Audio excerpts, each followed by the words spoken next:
stumble in the dark. You kept pushing on, but then you went too far.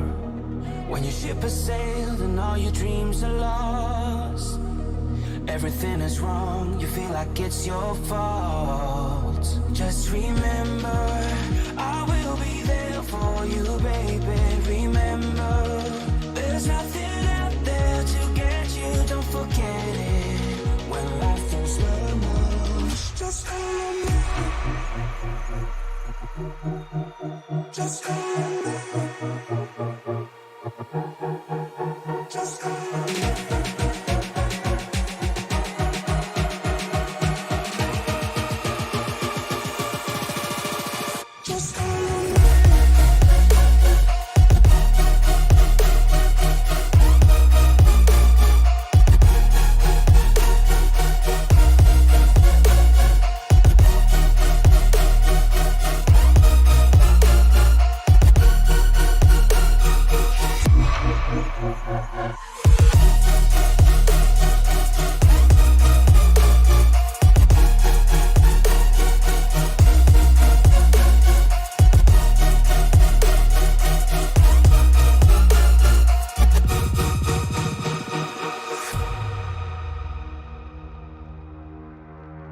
You're stronger now than you ever been.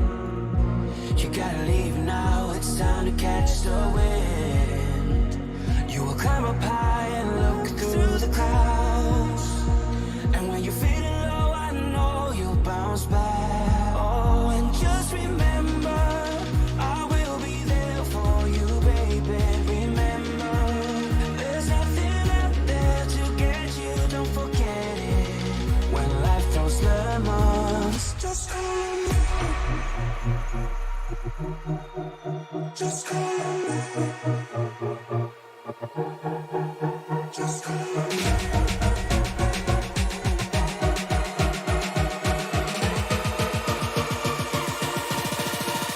Just call me.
Good evening, ladies and gentlemen of the internet. Thank you so very much for making us a part of your Thursday evening here as we prepare for the DOB 410 Sprint Cars here at the Knoxville Raceway, the sprint car capital of the world. All of the action live here on the Esports Broadcasting Network. My name, of course, Mr. Ryan Williams, is going to bring you all of the action. And tonight, rejoined by my broadcast colleague, Mr. Ben Bruno. Ben, it's a new season, it's a new chapter here with DOB. What are some of your thoughts going into this one? These guys a lot of experience here at Knoxville, but none after the update dropped last night. Yeah, it's going to be interesting, and I'm extremely excited to be back in the booth with you yet again, Ryan, and especially for the DOB 410 Sprint Car Series. It is going to be a ton of fun watching these guys kind of adapt to this new update. From what I've been told, a little bit easier to get back to the throttle now with the update, so we'll see how that plays out for these guys, and it looks like you guys had a ton of fun last week from Volusia. Oh, we absolutely had a blast last week. I was unfortunately on the solo call for that event that was won by the 005, Braden Eiler, making his presence felt in DOB for the first time in about a year and a half here on the ESPN network, or family of networks. A weird twist to the tale here tonight. No defending champion Rusty Kruger is present here with the 410 Sprint Cars at Knoxville, but that opens the door for 45 other drivers to try and get into victory lane tonight. And during practice, your fastest driver was Double D, Darren Detweiler, in the number 3. He starts off his qualifying efforts at a 15.545. A lot of guys still running the bottom here at Knoxville. Cars on track. David Flick, Nathan Kropasuski, Michael Sheridan, Joshua Steinke, everybody in between taking times as well. Remember, only two minutes to get your qualifying times here, and it's Mike Augustine on top of the boards early. And Jeremy Zarfos in the 4 going to sit in that third spot with a 15.498 as he's wounding around his second lap, unable to improve with a 15.537. Able to hold on to the third spot for the time being. Travis Oldfield with a 15.511 sitting in the 4 spot, and Kevin Click in the 25 rounding out the top 5. Never forget about that name that we hear oh so often with the DOB 410 Sprint Cars, the 80 of Vinny Sansone sitting at a 15.521. So really tight splits as these times rolled in so fast, Ryan. Time's pretty much done here. It's going to be Augustine setting quick time here tonight with the DOB 410 Sprint Cars at a 15.474. That is a 15 with a 474. Joshua Steinke qualified second. Zarfos third. Oldfield, Travis Oldfield in the 38 will go fourth quick. Kevin Click fifth. Sabaski, Sansone, Rowley, Preston, and Detweiler rounding out your top 10 after qualifying, and that will roll us right into the first of 5 heat races here tonight from the Knoxville Raceway. And it looks like lining up on the pole for heat 1 will be Robert Satterfield in the number 55, Randy Shreves outside pole in the number 32. Braden Eiler gonna start inside of row number 2, and Josh Cotton gonna start outside of Braden Eiler, sitting 4th. It's Chris Sabaski in the number 21, going to roll off inside row number 3. Mike Augustine in the 45 after the 6-car invert will roll off from the 6th spot. Rounding out the field, you find Joe Quinn in the 90, Zach McLaughlin in the 42, and Charles Streaker in the number 82. Machine, one of the amazing sponsors of the DOB 410 Sprint Car Series. Huge thanks to the Streaker brothers for all of their commitments here with DOB this season. As the cars continue to sit on the grid here, you could just take a second to look at all of the beautiful paints here with the DOB 410 Sprints. You see a bunch of amazing sponsors.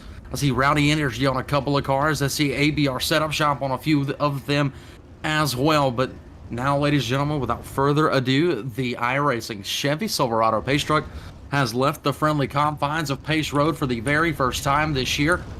And we are getting very, very close to going green for the first time here at the Knoxville Raceway with the DOB 410 Sprint Car Series. Robert Satterfield going to drop the hammer for the very first time on this season for that said driver.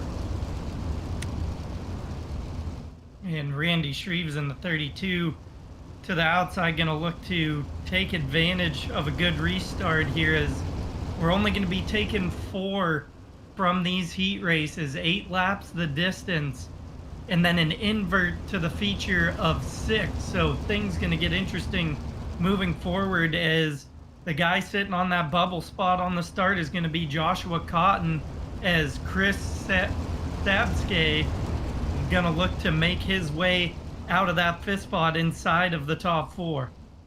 Well, Ben, it's going to be 45 drivers signed in here tonight. Only 24 can go to the feature. That means that 21 will watch as Satterfield hits the loud pedal. First time on the night. We are green here from the Knoxville Raceway, and he's got a good whole shot going into 1 and 2 down the back straightaway, 3 wide behind him. Whoa! Following. Big contact there, Ben. Big contact. Mike Augustine up and over. Yeah, I just caught that. It looked like he got into the wall there a little bit. See if I can catch it here.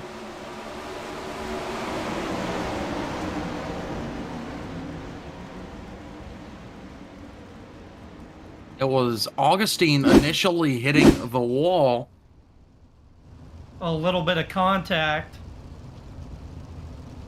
Initially contact between Augustine and the number 21 machine of Chris Sabaski, which ended up in Augustine into the wall and then into the 90 of Joe Quinn, bringing out the caution for the first time on the night here from the Knoxville Raceway. And just going back to Knoxville, the sprint car capital of the world, home to the Knoxville Nationals every single year, home to the Knoxville Nationals for DOB not too long ago.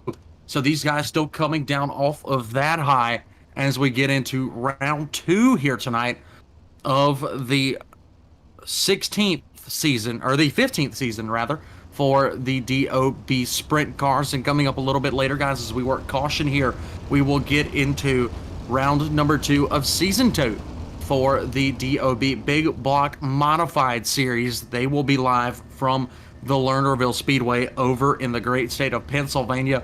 So as soon as this one's done here at Knoxville, we will take the virtual plane ride straight to Pennsylvania, and we will rejoin you from Lernerville with the Big Block Modified. So if that's a little more your speed, we will be going to that here in a little less than an hour. But it looks like we've got the one to go to green. Ben Bruno, Robert Satterfield looked amazing off the start. Can he maintain for the rest of these 8 laps?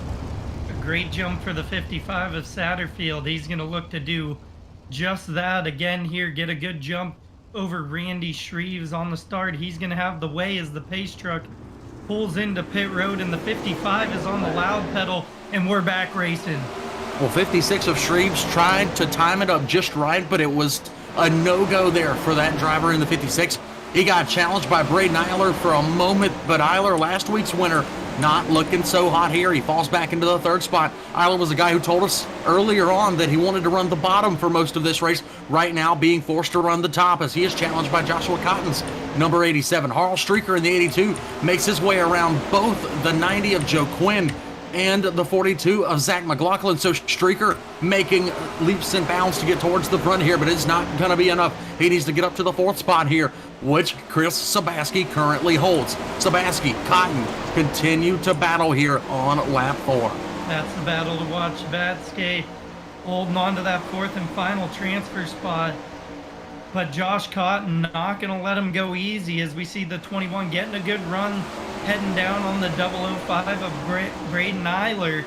This battle's starting to cool down a little bit as these guys getting relatively single filed out. Looking backwards, Harl Streaker sitting in that 6th spot on lap number 6, and it's going to be all smooth sailing for now as the 005 of Braden Eiler begins to come under attack to the 87, or I'm sorry, the 21 of Sabsky. Well, you say that. We crossed the 2 to go stripe last time by 2 fingers in the air from the flagman here at Knoxville. battle for the lead is kind of sort of slowing down here. Shreve's going to throw it in there one last time. It turns 1 and 2. Not going to do anything for him to the good. It's all Robert Satterfield from green to checker. He will win heat race number 1 off of turn number 4. Second goes to Shreves. Third goes to Eiler. Fourth, your final transfer spot goes to Chris Sabaski. And not a bad race. A lot of life in the track as we carry over out of practice. And, anybody that knows anything about Knoxville, especially in iRacing, as this track begins to take some rubber, the racing is only going to get better as it's going to form up a couple of different grooves for these guys to run on. Well, Ben, you think about it there, Heartbreak Hotel for Joshua Cottons, number 87, started in a transfer spot, finished on the outside looking in. He will probably roll off from first in one of our B mains coming up a little bit later. But Harl Streaker, how about that driver in the number 82, one of those sponsor drivers here with DOB, going from 9th to 6th in the heat race. Joe Quinn finished 7th, Zach McLaughlin 8th, Mike Augustine 9th. Both of your last 2 finishers did not finish here. So here we go, heat race number 2. Now taking to the grid. John Bregman on the pole. Larry Moody will start outside front row. Patrick Spangler, Jonathan Lowe will line up on row number 2. And Vinny Sansone rounding out the top 5 here. Ben, take us through the rest of the field. This one has some big names in it.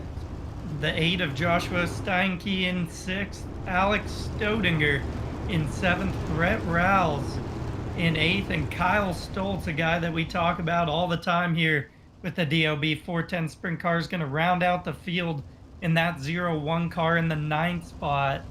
Actually, we got one other one here that I missed there on the outside. That's going to be Rouse, but looks like maybe these guys got a little bit flip-flopped here. That is very possible. So not at all where DOB regular Kyle Stoltz wants to start this one from. Again, an 8-lap heat race here being led to green by John Bregman. We saw in the first heat race that track position matters.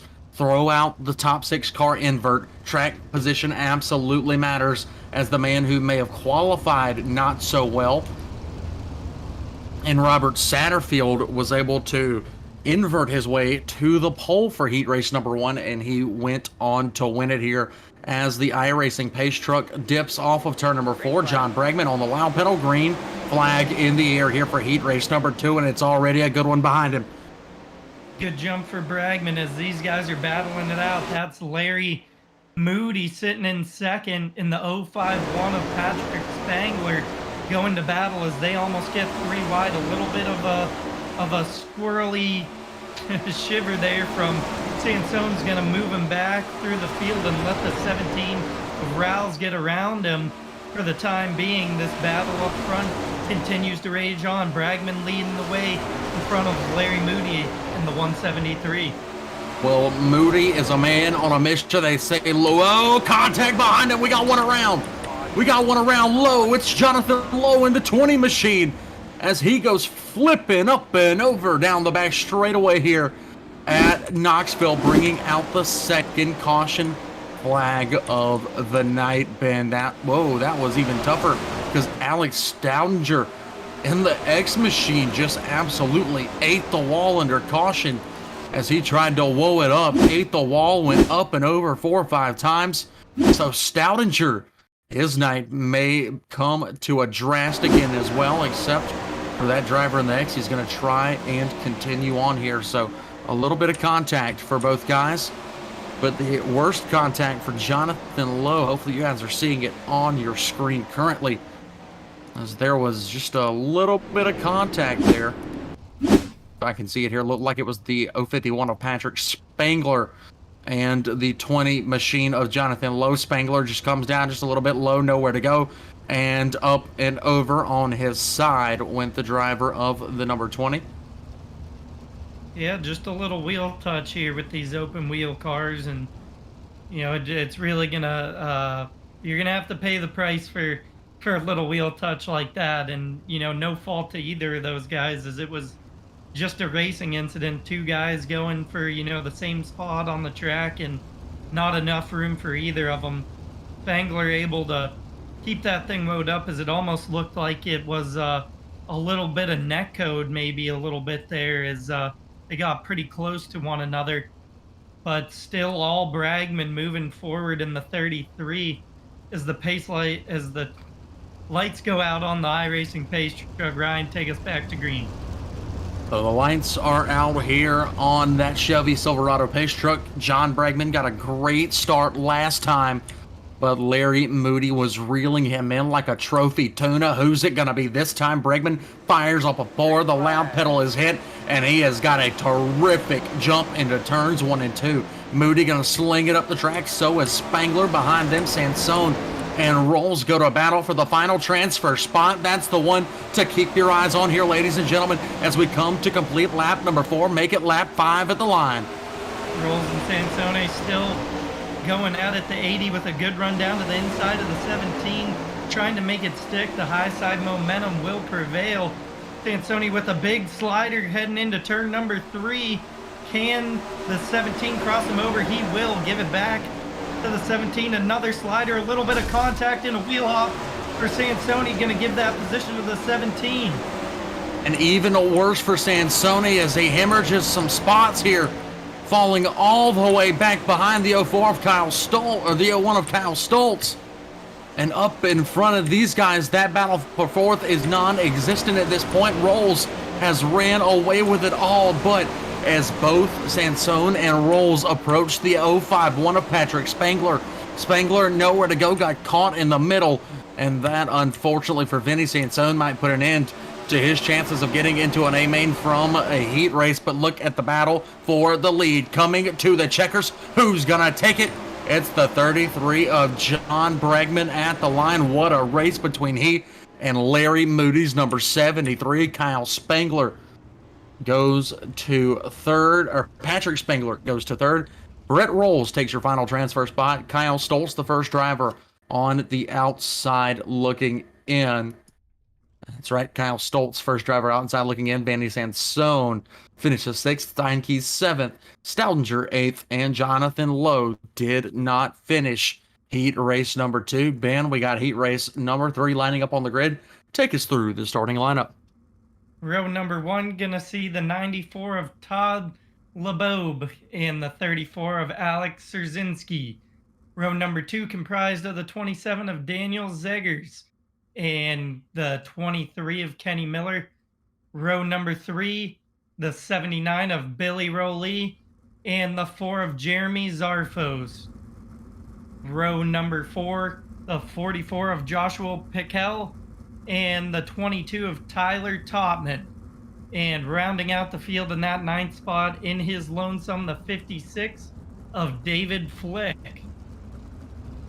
So a couple of interesting names here. Daniel Zegers, a good run last week. Alex Szerzynski, a good run as well. Zarfos, we're used to seeing him at the top of the leaderboards. And then big block modified standout Joshua Pickell making his presence felt with the DOB 410 sprints here at Knoxville. Doesn't get any better than this, ladies and gentlemen, watching on ESPN.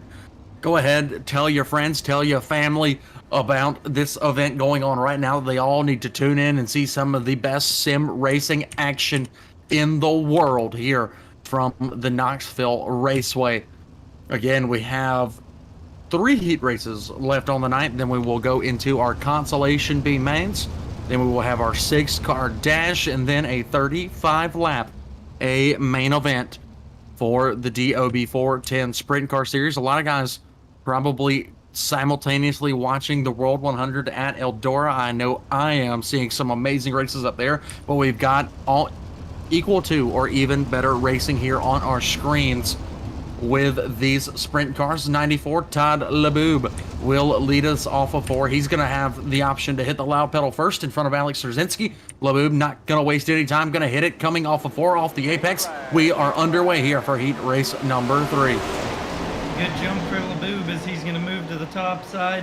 The 34 of Szerzynski going to throw a block on these guys behind him going into turn number 3. A good run is a big train forming up here between these guys. Alex Szerzynski, Daniel Zegers in 3rd. In the battle for 4th, that transfer spot heating up is the 23 of Kenny Miller gets into the wall. That's going to let 2 cars get around him. Jeremy Zarfos and Billy Rowley. The other one, Billy Rowley as well. And the battle for second now heating up between the 34 and the 27 of Daniel Zeggers, as this track really starting to get prime, Ryan. That it is. Rowley currently holds the final transfer spot. 19 machine of Zarfos wants it. Piquel making his way up towards these guys as well. Big battle for the lead. A slide jump out of the 8 machine of Zegers. Zegers gonna be on the top, 94. And down goes the 23 machine. That's gonna bring out another yellow here from Knoxville. Szerzynski. Oh my lord, what a mess we just saw over in turns 1 and 2. It was Labubs, Szerzynski, and Zegers all battling for position, as you see the replay coming up on your screen, hopefully. And I believe it was the 5 machine of Zegers threw it in there slideways, made it stick on the top side, but just not enough room for 3 cars going into turns 1 and 2, all looking for the exact same position. 23 machine of Szerzynski and 94 of Labub ended up making some contact, and around they go, and we have caution here once again in heat race number 3. And it was honestly pretty remarkable. Szerzynski going for a rough ride there, but it looks like just a little bit of damage to the bumpers as he's come to a stop now, but not a whole lot of damage for having done such a violent flip as he did. That's still going to put him to the back of the field, and that is going to put Billy Rowley in that 4th and final transfer spot looking forward. The 27 of Daniel Zeggers sitting 3rd.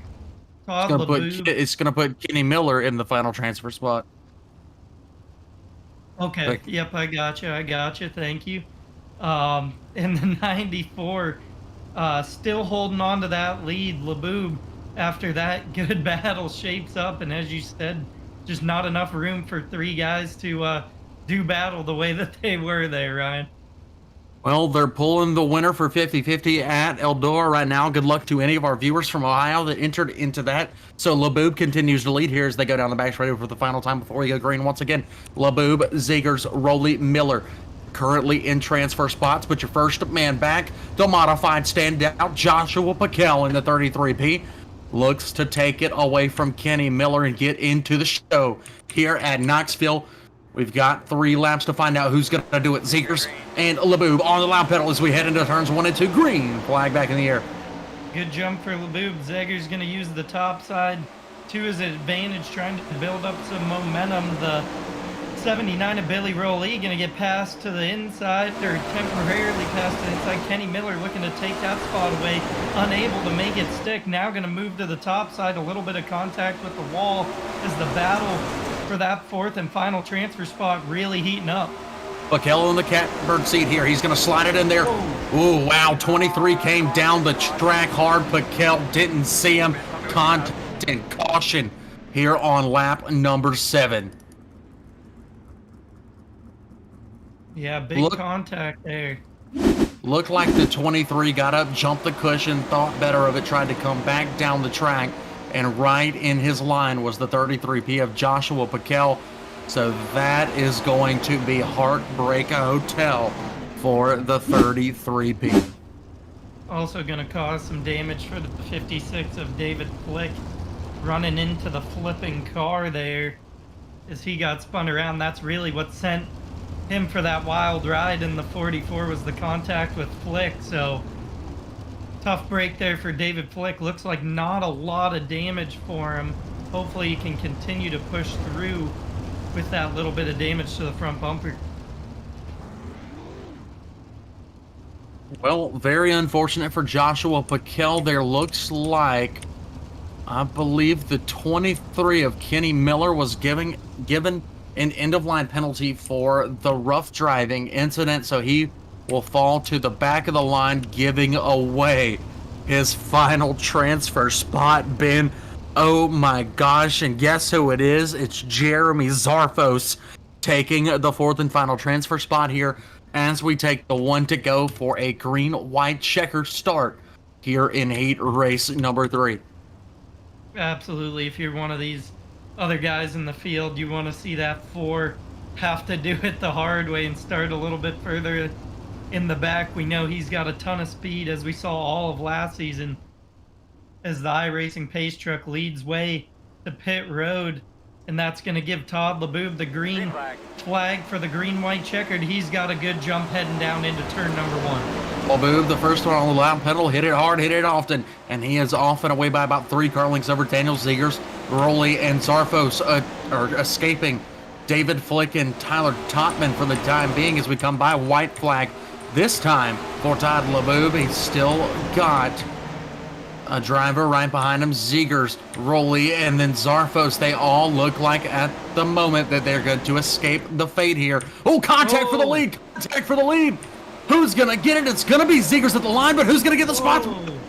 Contact at the line. Let's see what your top 4 ended up being officially. It's Zegers taking the win. We saw that. LeBoob was able to edge out Zarfos, who passed up Billy Rolly at the very, very end. So those top 4 will advance to the A main a little bit later on. David Flick goes from 9th. He finishes 1 spot short in the 5th spot. Kenny Miller goes from 4th to 6th. Tyler Totman finishes 7th.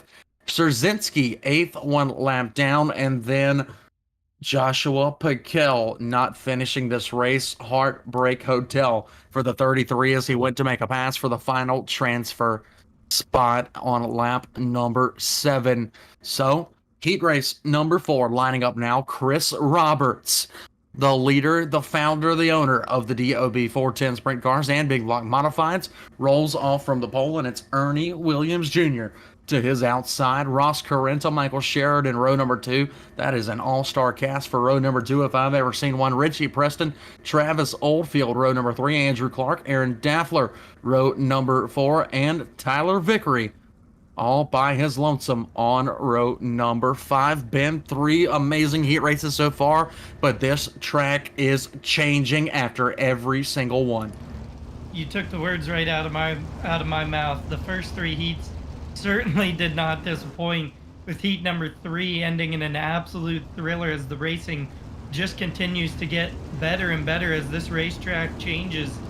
And that's going to leave Chris Roberts sitting on the point of what's going to be a fun 4th heat here between him, Ernie Williams, Ross Cortania, Michael Sheridan starting all inside of those transfer spots, but Richie Preston, Travis Oldfield looking to get the job done, see who can hold on to those first 4 spots with an ever so changing track. Well, Ryan, if we learned anything last week at Volusia, it is that Ross Carenta is a bona fide challenger here for the DOB 410 Sprint Car title this season. Richie Preston is as well. Michael Sheridan has always been there. He has always done that.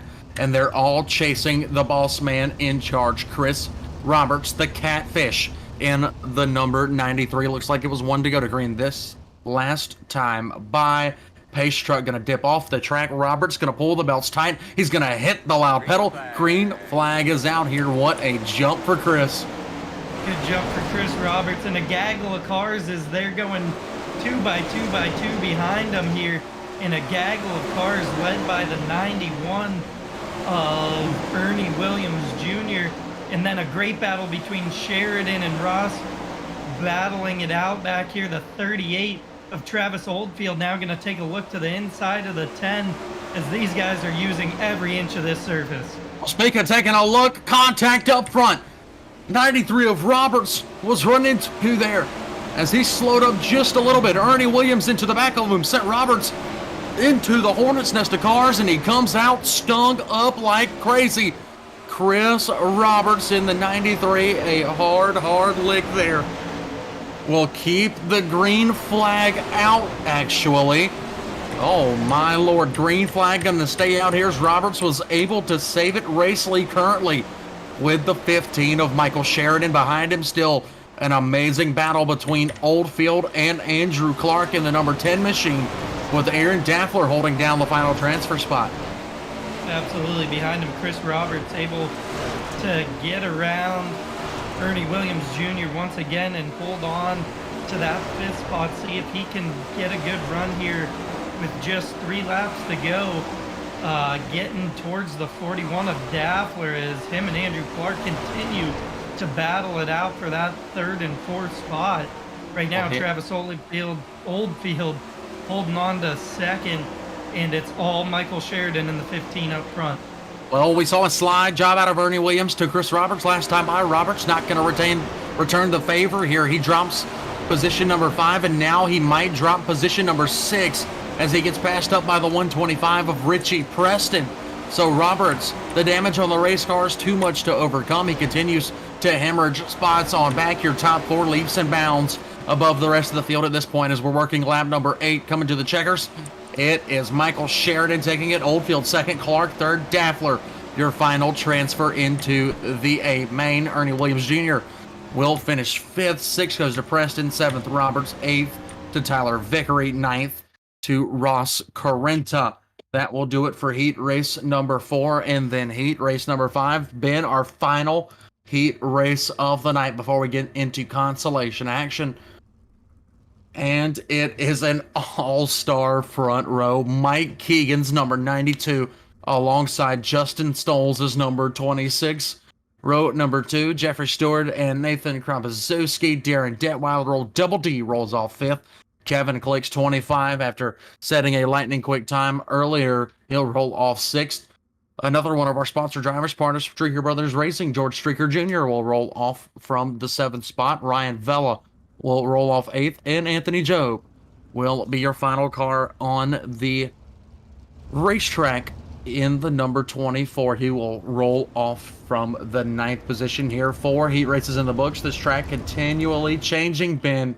Mike Keegan, that X machine, we saw him be fast last year. We see him be fast every week with the big block modifieds. He's trying to turn his season around with the 410s. Pull one off here at Knoxville. He has got a prime position to do it, rolling off from the pole here in Heat 5.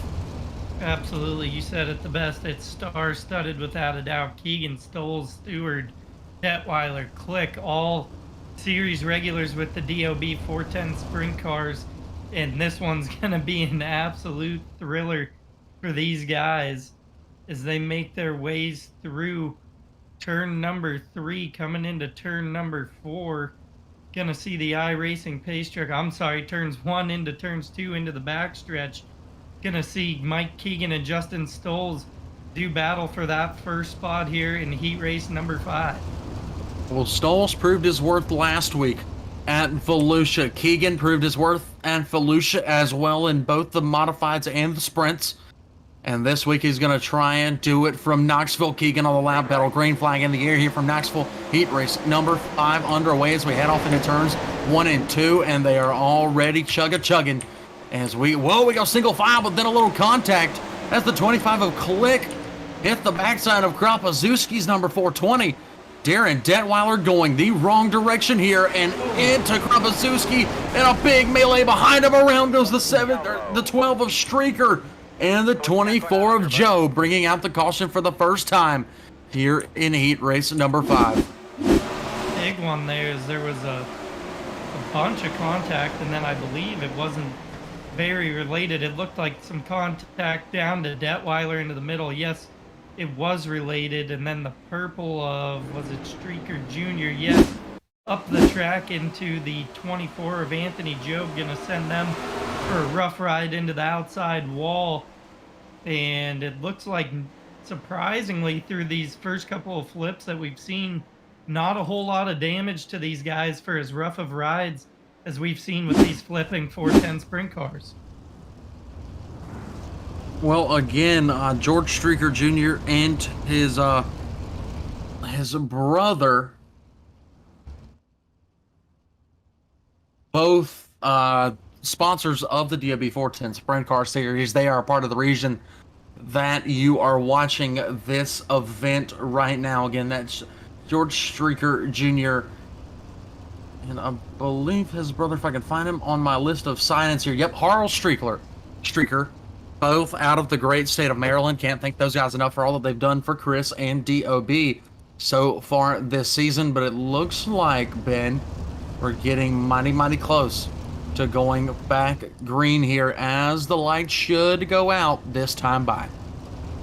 Absolutely, and that's gonna kind of reset this field a little bit. Mike Keegan still holding on to that number one spot. Stoles in second, Stewart in third. So not a whole lot of changes to the running order, besides a couple of cars that have gotten tangled up as the pace truck's making its way down the backstretch.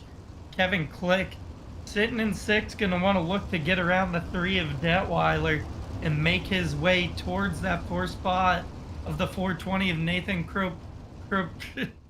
Sorry, not gonna try. Jeffrey Stewart sitting in third as Mike Keegan leads the field out of turn number 4 to the green flag, and he's got a good jump in doing so.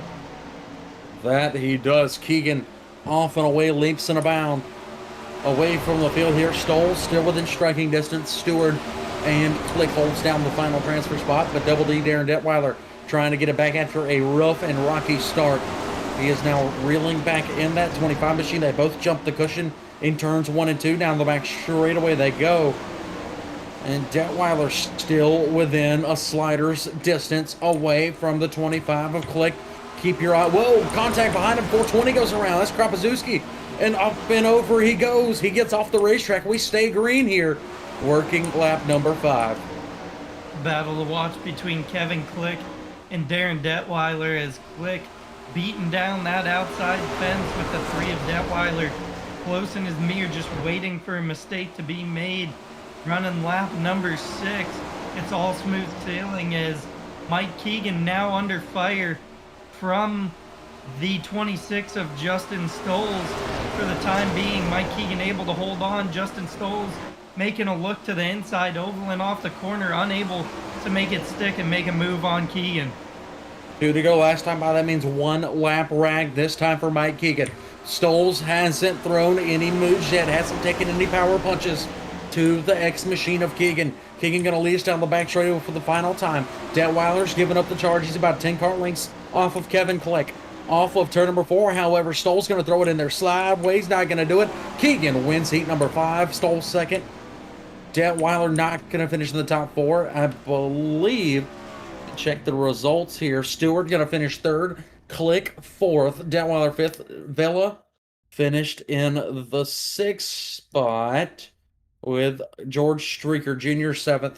Nathan Kropaszewski in 8th. Anthony Job in 9th, 7 laps down. And now it's time for a 12-lap, 25-car B main event, Ben. This one, some big names in it, but 25 cars, 12 laps, only 4 can go to the feature. Absolutely. Row number 1 going to see the 87 of Joshua Cotton and the 01 of Kyle Stoltz. Row number 2, David Flick and Ernie Williams Jr. Row number 3 comprised of Darren Detweiler and Harl Streaker. Row number 4, Vinny Sansoni and Kenny Miller. Richie Preston going to start 9th, and Ryan Vila going to start 10th. 11th starter on the 9th. I believe it's Richie Preston. Let's see here. Preston 9th, Vela 10th. Joe Quinn will start 11th. Joshua Steinke 12th. Tyler Totman 13th. Chris Roberts, the Catfish, starts 14th. George Streaker Jr. 15th. Zach McLaughlin 16th. Alex Stoudinger 17th. Szerzinski 18th. Vickery 19th. Kropaszewski 20th. Augustine 21st. Lowe 22nd. Paquel 23rd. Carenta 24th. And Anthony Job rounding out the field of 25 cars here for a 12-lap consolation B main, with 4 transferring to the feature. Absolutely, and like you had mentioned there, Ryan, a couple of shocking names in this one. Ernie Williams Jr., a DOB regular. Darren Detweiler, another one. Vinny Sansone, another one of those guys. So a lot of guys that would have hoped to have been able to make their way in through heat races going to have to do it the hard way tonight. Oh, that is exactly right here. I believe we got the one to go to green last time the lights are out on the iRacing Chevy Silverado pace truck as Joshua Cotton going to lead us to green. He's going to have the first chance to fire off of turn number 4. Hits the loud pedal, pulls the trigger. We are underway. Green flag flies 2 by 2 by 2 by 2, all the way back to the end of the line. David Flick in the 56 moving up to the top side, gonna be able to hold on to that second position as the yellow comes out. Looks like a very, very large incident behind these guys. Yellow flag here. Didn't even get lap number 1 completed. I believe that may have taken the 72 machine of Augustine, the 20 of Lowe, and the 33 of Piquel out of this race as all 3 drivers sit on pit road for the time being. So what again was Augustine 72 being part of that caution, one of the biggest hits there. Jonathan Lowe involved, Joshua Piquel involved, as well as a couple of other drivers that decided to stay on the racing surface. But the interesting part here, your leader continues to be Joshua Cotton, but second right now, Kyle Stoltz was getting challenged by David Flick before we saw the caution here on lap number 1. Reboot. David Flick, third. Ernie Williams Jr. looks like he'll be 4th for the restart. Detweiler will be back to the 5th spot.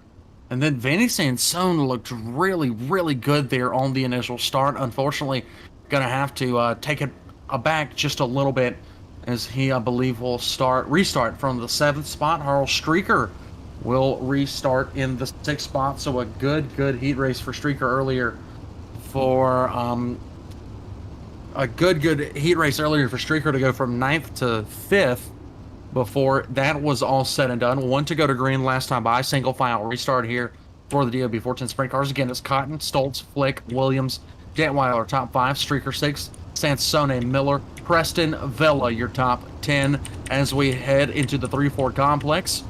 The iRacing Chevy Silverado pace truck will dip off of the racing surface here at Knoxville. Cotton has all the room in the world to pull the trigger. He does so a loud boom and a bang, and we are back underway as the 0-1 of Stoltz way sideways restarting this race here. That gives life to Ernie Williams Jr. in the 91.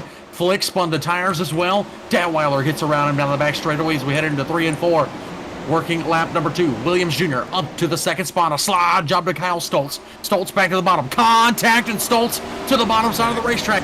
Slides it way back up, and the caution flag flies again. Looks like that one was Szerzynski. Was Nathan Kropaszewski, I believe.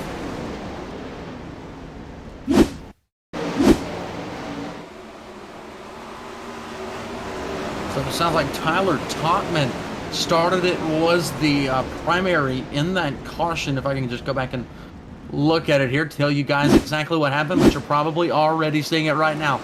Totman up into the wall hard after contact between he and the 11 machine. Bounces down, collects about 4 cars there. So unfortunate for everybody involved. I believe Szerzynski was one of those cars involved, as he went flipping, chicaning, berating down the front straightaway here. I believe broadcast partner Ben Bruno may be back in the booth here. Ben, did you happen to see that? That was a nasty ride for Alex Szerzynski. I heard the call on it. I was unfortunately unable to see it as I had a little bit of trouble there as the server froze up on me, so I had to reboot it, but sounded like quite a bit of action in that lap and a half, 2 laps that I missed out on.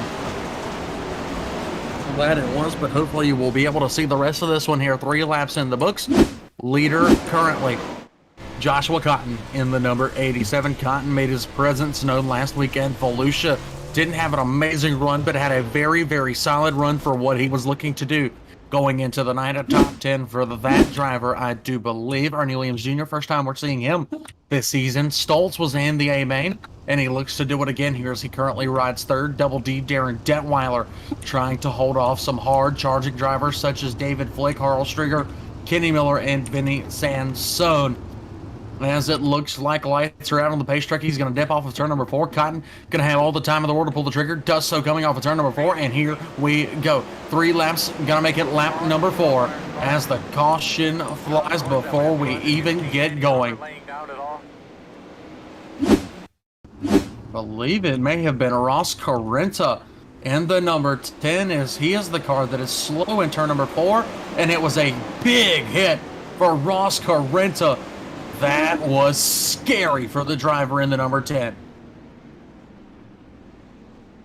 And then just pile the cars up behind him too, Ben. Yeah, that's gonna be a tough break for a couple of guys that end up getting caught up in that one. It's giving me a bit of a hard time seeing exactly the cars that did get caught up, but after catching that wall, caroming off of the outside wall back down into the track, collecting at least 3 or 4 other guys. So see how that plays out is so far through this one. Lots of damage with no fast repairs. A lot of these guys ending their nights not how they would have liked to. Oh, absolutely not. That's... I'll keep going back to it. That is... They are checking in. They are having an extended stay in the Heartbreak Hotel here at Knoxville. Drivers that are already retired from this race. Let's see if we can get to the pits here. Let's see. Stouninger looks like he's been given an EOL off of that one. Driver's a couple laps down. Jonathan Lowe retired. Joshua Paquel retired. Chris Roberts retired. Mike Augustine retired from this race as well. 1 to green. This time by leader. Leader continues. Sorry about that, ladies and gentlemen. Leader continues to be Joshua Cotton in the number 87 machine. As the Ben, unfortunately, the time limit for this 12-lap race is right about to expire here. We are 9.5 minutes into this race. We've only run 4 laps. Absolutely, and Joshua Cotton going to be on the receiving end of this one if it runs out of time for the time being. Joshua Cotton taking the field back to green in a really strong run so far for Ernie Williams Jr. in quite the battle. Looking back to Stoltz and Detweiler. Detweiler with a big run and a huge slider on the 01 of Kyle Stoltz, and these guys getting stacked up behind them. Big contact. Joshua Steinke in the 80 just absolutely ate the wall. That is, I believe, Harl Streaker involved, Steinke involved, and then a couple other guys got into each other, but that is a heartbreaker for Joshua Steinke, who was running in the 9th position, making his way towards the top 4, and that will put an end to the driver number 80's night. And, I mean, you know, it just seems like off of these restarts, everybody being so aggressive, just not enough room to, you know, the high side momentum has clearly been dominant early on, as you would expect from Knoxville, and with just a minute and 10 seconds left before the expiration of time in this one, you gotta wonder how happy Kyle Stoltz is as he's sitting in that bubble spot with a pack of guys behind him, see if they can get back to green before time runs out, as Kenny Miller would hate to lose a spot in this feature due to running out of time. Oh, he most certainly would. He lost it in a tragic way earlier on in the night. Lost the transfer spot in the heat race, that is, in a tragic way. Up front, the pace truck lights are still on here. We have 30 seconds until the time limit for this race. David Flake, Richie Preston, Harl Streaker, Vinny Sansoni, all on the outside looking in. Those are some big names here. Ryan Vella's there. Nathan Krapazuski, Zach McLaughlin, Ross Carrenta. So, guys, we have 20 seconds left. This is crunch time. Will we even complete a lap? I do not think so. So it's probably going to be Stoltz, Detweiler, Williams, Cotton going to be transferring here from this B main as the time limit comes to an end. We're over the 12-minute time limit. Gonna throw the green and white together, I do believe, if I'm not mistaken. Green flag, green flag, green flag. So the green flag is out here, Ben. It's Cotton leading, Williams, Detweiler. Miller throws a slide job here. So we got at least one green flag lap, and the yellow flag waves again. And it is Ross Carrenta once again, Ben. Carrenta, a terribly unlucky night here in the B main for the DOB 410 sprint cars.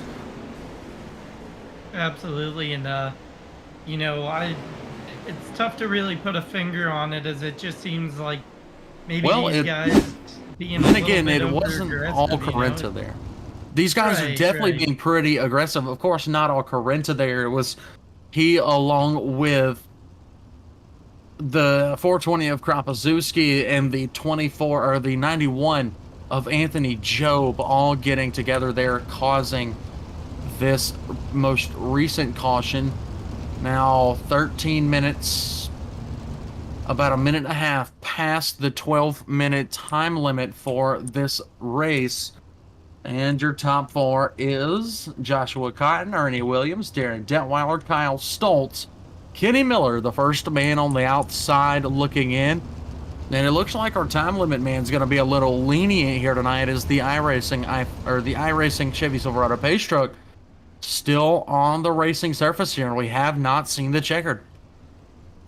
Absolutely, and you got to wonder for a couple of these guys. You can see Detweiler with some good damage to his front bumper. See if that comes into play for him here at all, as Kenny Miller and it takes a look at the 01 of Kyle Stoltz trying to get into this feature event. Will Detweiler be able to hold on to that third spot and not fall into the clutches of Stoltz or Miller moving forward?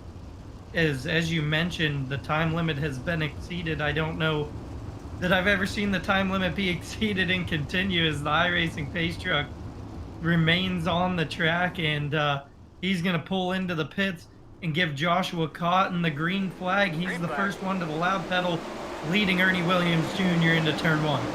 That he is, and I believe race director Chris Roberts came over and said that it was a 2-lap dash here. Stoltz a little bit wishy-washy there. He rides in the fourth spot. He's got Miller. He's got Preston on his backside contact with Miller. Miller hard up and over into the wall. Green flag stays out here.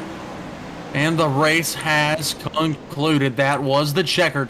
So let's see who steals the spots here. Cotton. Joshua Cotton took the win. Ernie Williams Jr. second. Darren Detweiler third. And how about it? Richie Preston's 125, stealing the fourth and final transfer spot to the A main event by just over 3 1/1000ths of a second over Kyle Stoltz. Flick, Sansonic, Quinn, Streaker, and Streaker rounding out our top 10 there. Vela, McLaughlin, Miller, Vickery, Job, your top 15. Carrenta, Kropaszewski, Stallinger, Steinke, Pakel, Szerzynski, Totman, Lowe, Roberts, and one more driver rounded out the field. That was Mike Augustine, who only ran 4 laps. So 25 drivers went into the B main, 14 drivers came out of the B main, and the top 4 went to the A main event. That's Cotton, Williams Jr., Detweiler, and Preston. Ben, that was an interesting B main there. Absolutely, and as you keep saying, we're gonna have to get the people drinking this season to you with the Heartbreak Hotel, without a doubt. But a lot more guys checking in there with some other guys. Kenny Miller, one of those guys that unfortunate in his heat race, unfortunate in the B main, so close to racing his way into that top 4 with that 2-lap dash, getting a little bit of contact into the wall and rolling that car. So tough luck for Kenny Miller in the B main, as it looks like drivers are starting to make redraws, if I'm not mistaken. Yes, they are now into the redraw here. I believe it is 12 cars going to the actually no, it's the top 2 from each heat, so it'll be 10 cars going into the 6-lap dash here. And Chris Roberts, the series director, now going with all the drivers through their spots. But while they do that, ladies and gentlemen, let's take a second and look at the remaining schedule for the week here at the Esports Broadcasting Network. Tomorrow night, we are back on the Super Speedways with the Circle B Diecast Super Speedway Series at the Daytona International Raceway. On Saturday night, we will have a special broadcast. It's week 13. That means bottom split bingo here at ESPN. One of the most fun events that we have ever done, and we're bringing it back. Bottom split bingo is back on Saturday night here at ESPN. On Sunday night, the major series is back. The Italian Grand Prix at Monza, of course. That will be Frank Marchese in the call for that one. And you will not see Ryan Williams anywhere near the Italian Grand Prix at Monza. But, Ben,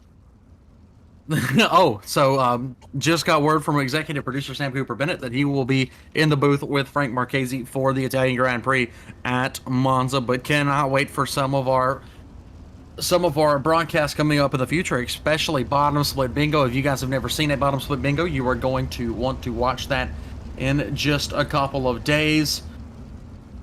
So I believe Chris Roberts going over the lineup here for the 6-lap dash.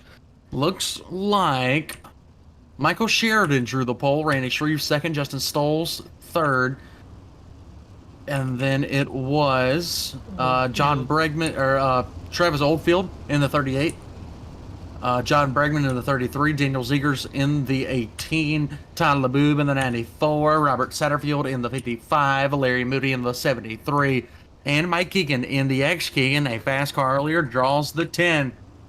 That has to be difficult here for Mike Keegan. But Michael Sheridan in the 15 had a good run last week, looks for another one here tonight, will lead us to the green. Absolutely. The 15 of Sheridan, a 6-lap dash awaiting his loud pedal. Randy Shreves to his outside. Sheridan first to loud pedal with another good jump. And Shreves kind of with a struggle on the start, gonna bleed spots heading into turn number 1. Well, Oldfield went to the top side here. Oldfield battles with the 23 machine of Justin Stoles. Stoles jumps the cush on the bottom. That's going to give the advantage to Oldfield on the top side. He's going to take back the 3rd spot at the start-finish line here as we work lap number 3 here of 6. Behind Stoles, Shreves now battling him to the outside. Stoles starting to hemorrhage spots just a little bit as the bottom side goes away here at Knoxville. Satterfield holds down his spot for the time being, so the battles are all behind your leader, Michael Sheridan. The next man back from him is Travis Oldfield. Oldfield about 4 car lengths off here, as I believe we are coming to the halfway to go sign this time by. Oldfield absolutely shot out of a cannon as he is putting that right rear right on the fence, able to really start to reel in. Michael Sheridan temporarily has halted that momentum of Shreves, now has started to figure out that top line, trying to reel in the 38 of Oldfield to set this starting grid for the feature event. That is exactly right here. Just a couple laps remaining here for Michael Sheridan. White flag this time. I take that back. We've got 1 lap remaining. Keegan has made up a couple of spots, but Keegan pulls up limp here. Not sure what's going on with Mike Keegan right now, as he pulled up limp on the last lap. He was up to the 6th position there, but Mike Keegan doesn't finish this one out, and he will, I guess, take the 10th spot in the start. A little bit weird there for Mike Keegan, but I believe it was Sheridan Oldfield,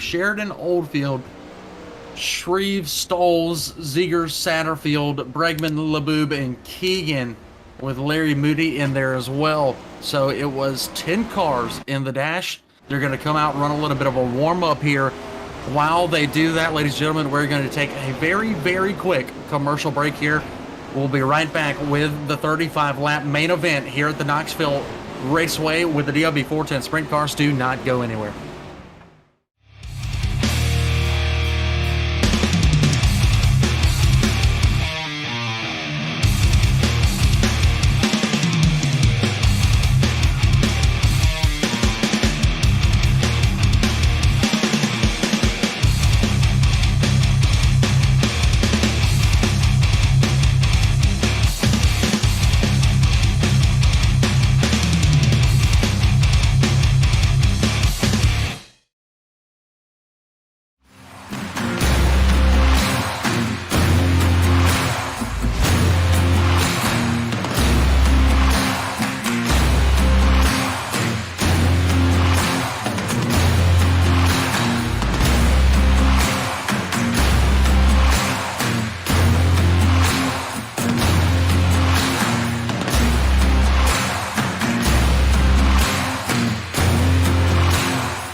And welcome back, ladies and gentlemen. At the conclusion of the warm-up here, it is time to line them up for a 35-lap, 24-car main event here from the sprint car capital of the world here in Knoxville, Iowa, the Knoxville Raceway. And your starting lineup, as you see on your screen, will be as follows.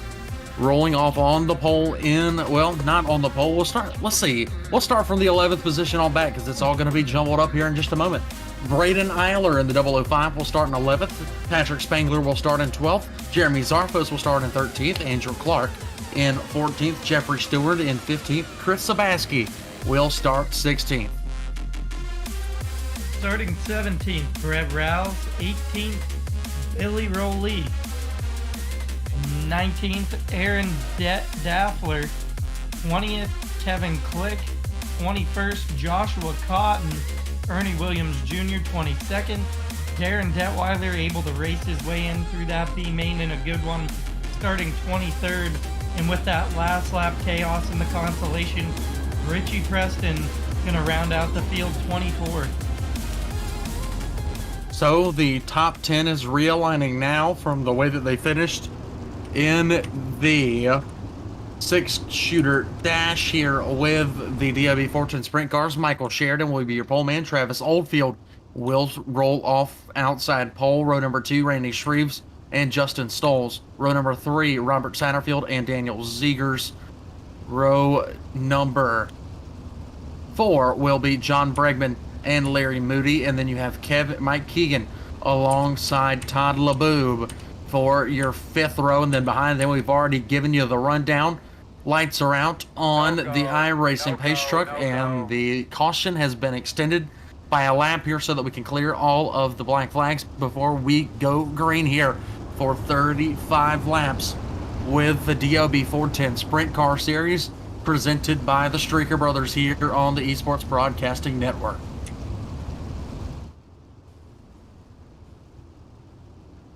And it looks like Uh-oh.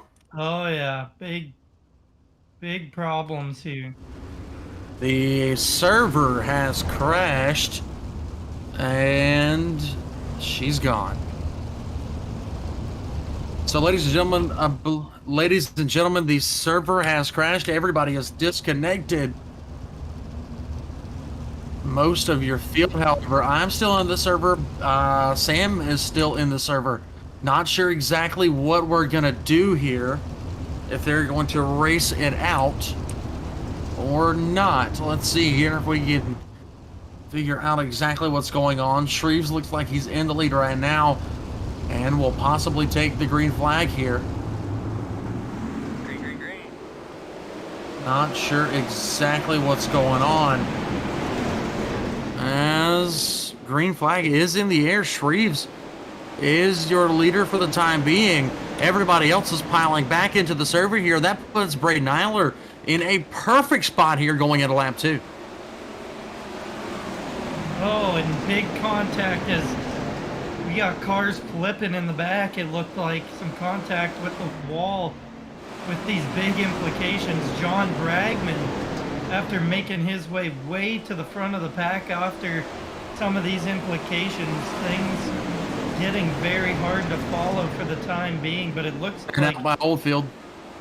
Yep, Randy Shreves and Oldfield gonna have a bit of a problem early on. Randy Shreves holding on to it as Justin Stolz now in that second spot, and we see the first caution of the event. What a turn of events, Ryan. This has been absolutely insanely crazy, as this is not what anybody thought was going to happen here with the 410 Sprint Car Series here from DOB. I'm sorry, I'm a little lost for words right now. That was probably the weirdest thing I've ever seen. Have never seen that happen with DOB ever before. And I'll tell you what it does do for some of these guys. A lot of these guys able to make their way back into the server there over those first 4 laps completed. So see what these guys decide to do about this connection issue? Do they just continue to run the race, give these guys some wave arounds, put them on the lead lap, or do we see kind of a reset of the field moving forward? I believe we're gonna see a few guys maybe get a couple of waiver rounds here. Not exactly sure what race director Chris Roberts has in mind to fix what had just happened. So I believe we might continue on here with Randy Shreves being your leader. Stolz, Eiler are going to be your top three. Zegers, Zarfos rounding out the top fives. I mean, I don't know if I've ever seen that many people disconnect that swiftly, and the Heartbreak Hotel just continues to add residents to it here, Ryan, as that it does. Sheridan and a couple of other guys that were slated to start up front of this one with a really tough break, handing it over to Randy Shreves, Justin Stolz, Braden Eiler after winning last week, now in quite the position to be a repeat winner after only just 4 laps from 11th to 3rd with the disconnects as we go green. Randy Shreves leading the field back to the green flag. That is right. Shreves leads us back to the green flag. I believe they may call an end to this race here momentarily. If I'm hearing Chris Roberts right again, Satterfield was one of those guys lagged out. Moody lagged out, and then we had a bunch more lag out of the race on the start as well. So everybody starting to leave this event here, ladies and gentlemen. That is a very unfortunate twist to the tails here with the DOB 410 sprint cars at Knoxville. But on the bright side, we do have a big block modified race coming up next. We're going to send it to a quick word from our sponsors right quick while we take the world's fastest sim plane over to the Lernerville Speedway. So ladies and gentlemen, do not go anywhere. We will be right back. Okay guys, update.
Well, ladies and gentlemen, after the biggest welcome to week 13 that we could fathom, we rejoin you live from Sevier, Pennsylvania at the Lernerville Speedway here. As we go from a big half mile to a 4/10 mile here in Pennsylvania. My brain's still a little wonky, ladies and gentlemen. Just bear with me for 1 second. After what we just witnessed there, it was shaping up to be an incredible night over at Knoxville.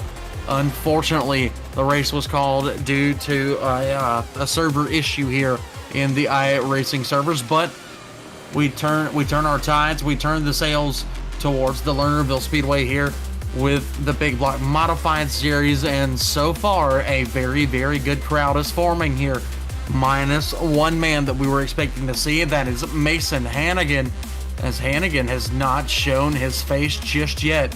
But it's Eric Tupper in the 115, another new face for this year, right behind right there with Tyson Landis. Tyson Landis down in the 15.7s. Eric Tupper up in the 15.2s. Brock Garris, a modified standout in his own right at a 15.278. He's second quick here in practice that you're watching on your screen. That's Andrew Clark, Jonathan Lowe, and Joshua Paquel. After a rough night in the 410 sprint cars, he is here with the Big Block Modifieds. Jeff Sharp, Zachary Bardsley, Kyle Stoltz also in the house. Tyler Topman in the house as well as Tyler Vickery once again with us. Russell Berry's in the house. John Bragman, Brett Rolls is back. Zach McLaughlin's back. Brad Faria, Patrick Spangler, Mike Keegan, Chris Roberts, Alex Stoudinger, and Richie Preston in this server, along with a Pennsylvania native in his own right, Braden Eiler's number 5, signing into the server as well. Eiler, the winner last week with the 410 sprint cars, was not, unfortunately, able to do it tonight, as nobody's going to be credited with the win. I believe they might get points based on qualifying, such as when a race in real life gets rained out and they've hit that mark, you get paid out based on your qualifying positions. So that may be the case here with the 410 sprint cars. Not quite sure. We'll see updates in the DOB Discord in a couple of days, hopefully. But around about 19-20 cars signed in so far here for the Big Block Modifieds. Ben, we are doing something completely different than we were 5 minutes ago. We went from the big sweeping half mile in Knoxville to the tight banked corners here at the Lernerville Speedway.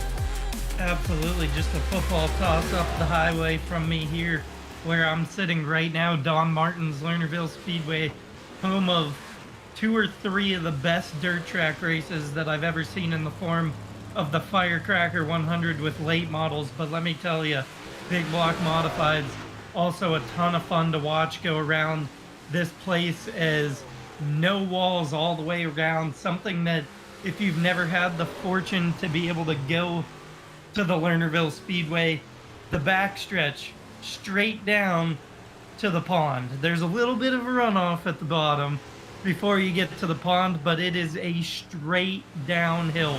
So one of the more interesting dirt tracks that you'll find in the entire country, in the sense of, if you go over that bank, there's really no saving it. If you take a look at a car going down the backstretch from somewhat of a chopper view, you can see exactly how that layout is. But all the way around the track, no safe wall to the outside of these cars. So a lot of things coming into play when you're running here at Lernerville, when most of the time the momentum is at the top of the track. With some of this newer model that iRacing has worked on over the past year or so, has made the bottom a little bit more usable here, which makes things a little bit easier on you as a driver. But really got to manage between trying to be fast and pushing that limit, and really goofing your night up, and it can happen fast, Ryan. And then the dirt here that they use at Lernerville, talk about real life for a second. Some of the best clay that you're going to find up north, especially, as this track has provided tremendous racing every single year in the form of the Firecracker 100 and so many other races. But here on iRacing, you're going to see it in about heat race number 2, as the track's going to slick way off of the top side, This should open up into a 3 and 4 groove wide racing surface, and I cannot wait. All this horsepower and these little cars are about to absolutely tear up this 4/10 mile. Absolutely, and a lot of quick times so far. Eric Tupper in practice, fastest with a 15:202. Brock Garris sitting second fast in practice with a 15:278, and that's going to round out the only two guys that have hit a 2 behind them. A handful of threes, more than a handful of threes. Andrew Clark, Jonathan Lowe, Joshua Piquel rounding out the top 5 times in practice right now, Ryan. That is exactly right. As the Real Life World 100 gets underway, we are awaiting the start of qualifying here for the DOB Big Block Mods. Believe race director Chris Roberts waiting on just a couple more people to get in here that were promised an entry position here. Entry so far, again, Eric Tupper, Tyler Vickery, Brock Garris, Jonathan Lowe, Zachary Bardsley, Jeff Sharp, Russell Berry, Tyson Landis, Kyle Stoltz, John Bragman, Andrew Clark, Brett Rolls, Tyler Totman, Zach McLaughlin, Joshua Piquel, Brad Faria, Patrick Spangler, Mike Keegan, Chris Roberts, Andrew Stoutinger, Richie Preston, and Braden Eiler. So far, looks like about 19 or 20 drivers going to take greens here at Lernerville tonight. Take a quick second, ladies and gentlemen, while you're watching this, remind you that tomorrow night we will be back here on the ESPN family of networks with the Friday night Circle B Diecast Super Speedway Series from the Daytona International Raceway. On Saturday night, we'll have a special presentation of B-Main Bingo, or of Bottom Split Bingo, being that it is week 13 here in the iRacing servers. Bottom Split Bingo, always a blast, and we are going to be partaking in another episode this Saturday night. And then on Sunday, the Major Series American Sportsman Division will be live from at the Italian Grand Prix from Monza. So guys, don't take your eyes off of the ESPN network. We will be here all weekend long providing some amazing racing action. But I believe just about 1 minute left here in practice, says race director Chris Roberts. And so far, some very fast cars, and everybody seems to be loving the top side. And a lot of guys that, unless I just don't remember, but I don't believe that's the case, a lot of cars between the 410 sprint cars and the big block modifieds going dual enrollee, and a lot of new faces with a lot of quick times. I know Brock Garris has been around. Eric Tupper, I believe, is one that I did not see last year. Andrew Clark, another quick one. Obviously, we've seen the likes of Sharp, Piquel, Bardsley. I don't know if I remember seeing him last year. Obviously, Kyle Stoltz, a regular with the DOB series in both classes. Tyler Topman, I believe, another new face to me. Brett Rolls, I believe, has been around. McLaughlin, a new one. Bragman been around. Stodinger, if I'm not mistaken, another newer guy. Patrick Spangler. Well, here, a lot of these guys have been around DOB for years and years and years, but are now starting to venture into the realm of the 410 sprint car and the big block modified. We talked to Braden Eiler a few times last weekend. Eiler is a former DOB champion, took last season pretty much off with the 410 sprints, and then this season he is back full force with both the sprints and the modifieds, looking to capture 2 season titles on Thursday nights at the same exact time. As it's now time to get into some qualifying here from the Lernerville Speedway, one of the homes of the Pennsylvania Posse. Even though we're in a different car, these guys still looking to represent here tonight. Stoutinger on the track, Spangler on the track, Rolls, Bragman, Lowe, Sharp, Roberts, Keegan, Landis, Bardsley, Faria, McLaughlin, Piquel, Garris, Stoutinger, just to name a few. Everybody and their mama here on the clock. Absolutely, as we look to see these first couple of times get turned in as these guys wind these big block modifieds up. Still waiting to see the first time. Andrew Clark with a 15.630. Brett Rouse in second with a 15.631. Chris Roberts sitting third, now up by Zach Bardsley for that third spot, 15.752. Well, time's about 3/10, maybe 2/10 off of where they were at the beginning of practice. Andrew Clark retakes the top spot, 15.507. That's a 15 with a 507 for the driver number 98.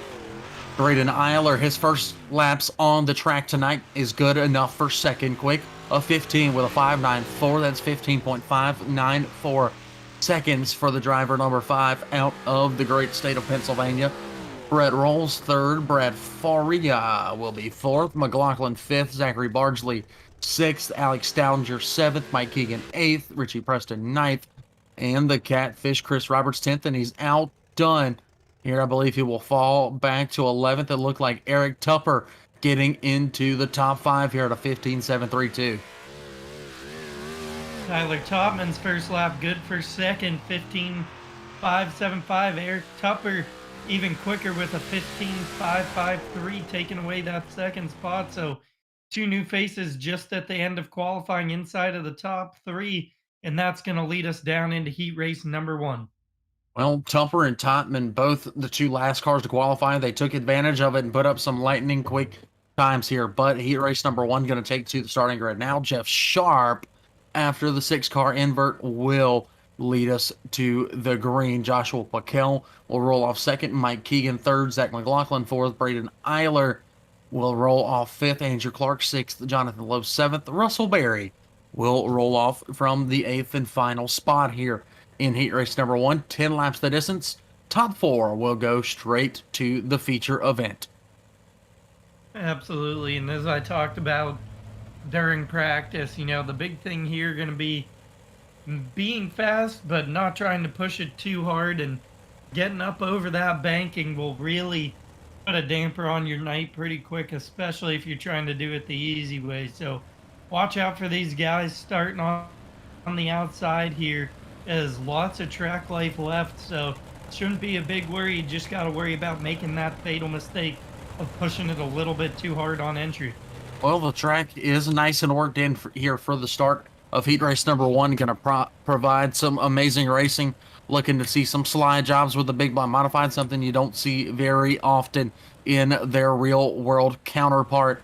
Keegan and Eiler eyeing both a top 4 spot here on the start. Or the 11 machine of Zach McLaughlin going to be outside of the 5 of Eiler, I do believe. They are going to take the 1 to go this time by as the lights go out on the iRacing Chevy Silverado Pace Truck. Jeff Sharp going to be your commanding car for heat race number 1 as your top 3 on the inside row. Touch tips down the back straightaway. A beautiful view here of the Lernerville Speedway as the Pace Truck dips off of turn number 3. Sharp going to control it. He's going to pull the trigger, and off we go into turns 1 and 2 for the very first time. And a good jump for Paquel to the outside. He's got a good run of momentum and going to try to stick that right rear to the cushion. Unable to get a good enough run on the 28 of Sharp as he continues to work. They're about to stack up 3 wide behind him, relatively smoothed out for the minute as they go 2 by 2 by 2. They go 2 by 2 by 2, and they're still 2 by 2 by 2 down the back straightaway for the second time. Keegan lonesome in third. Eiler currently holds down the transfer spot, but he's got Clark to his inside. May getting it tough for the time being. Battle for the lead continues to heat up here as the drivers behind him go 3 wide in turn number 2.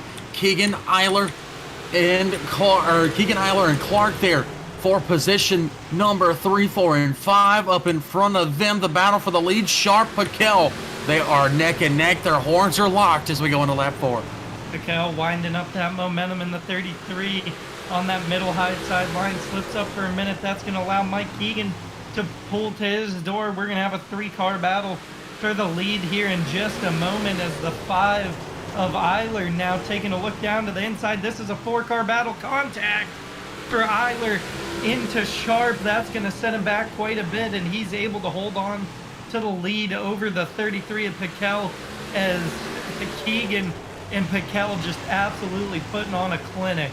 Well, the absolute last thing that Braden Eiler wants as he now finds himself outside of a transfer spot. Jeff Sharp continues to lead here. Coming to lap 7, 4 laps to go this time by. Paquel takes it at the line. Sharp back to the outside here. They keep trading it back and forth, back and forth.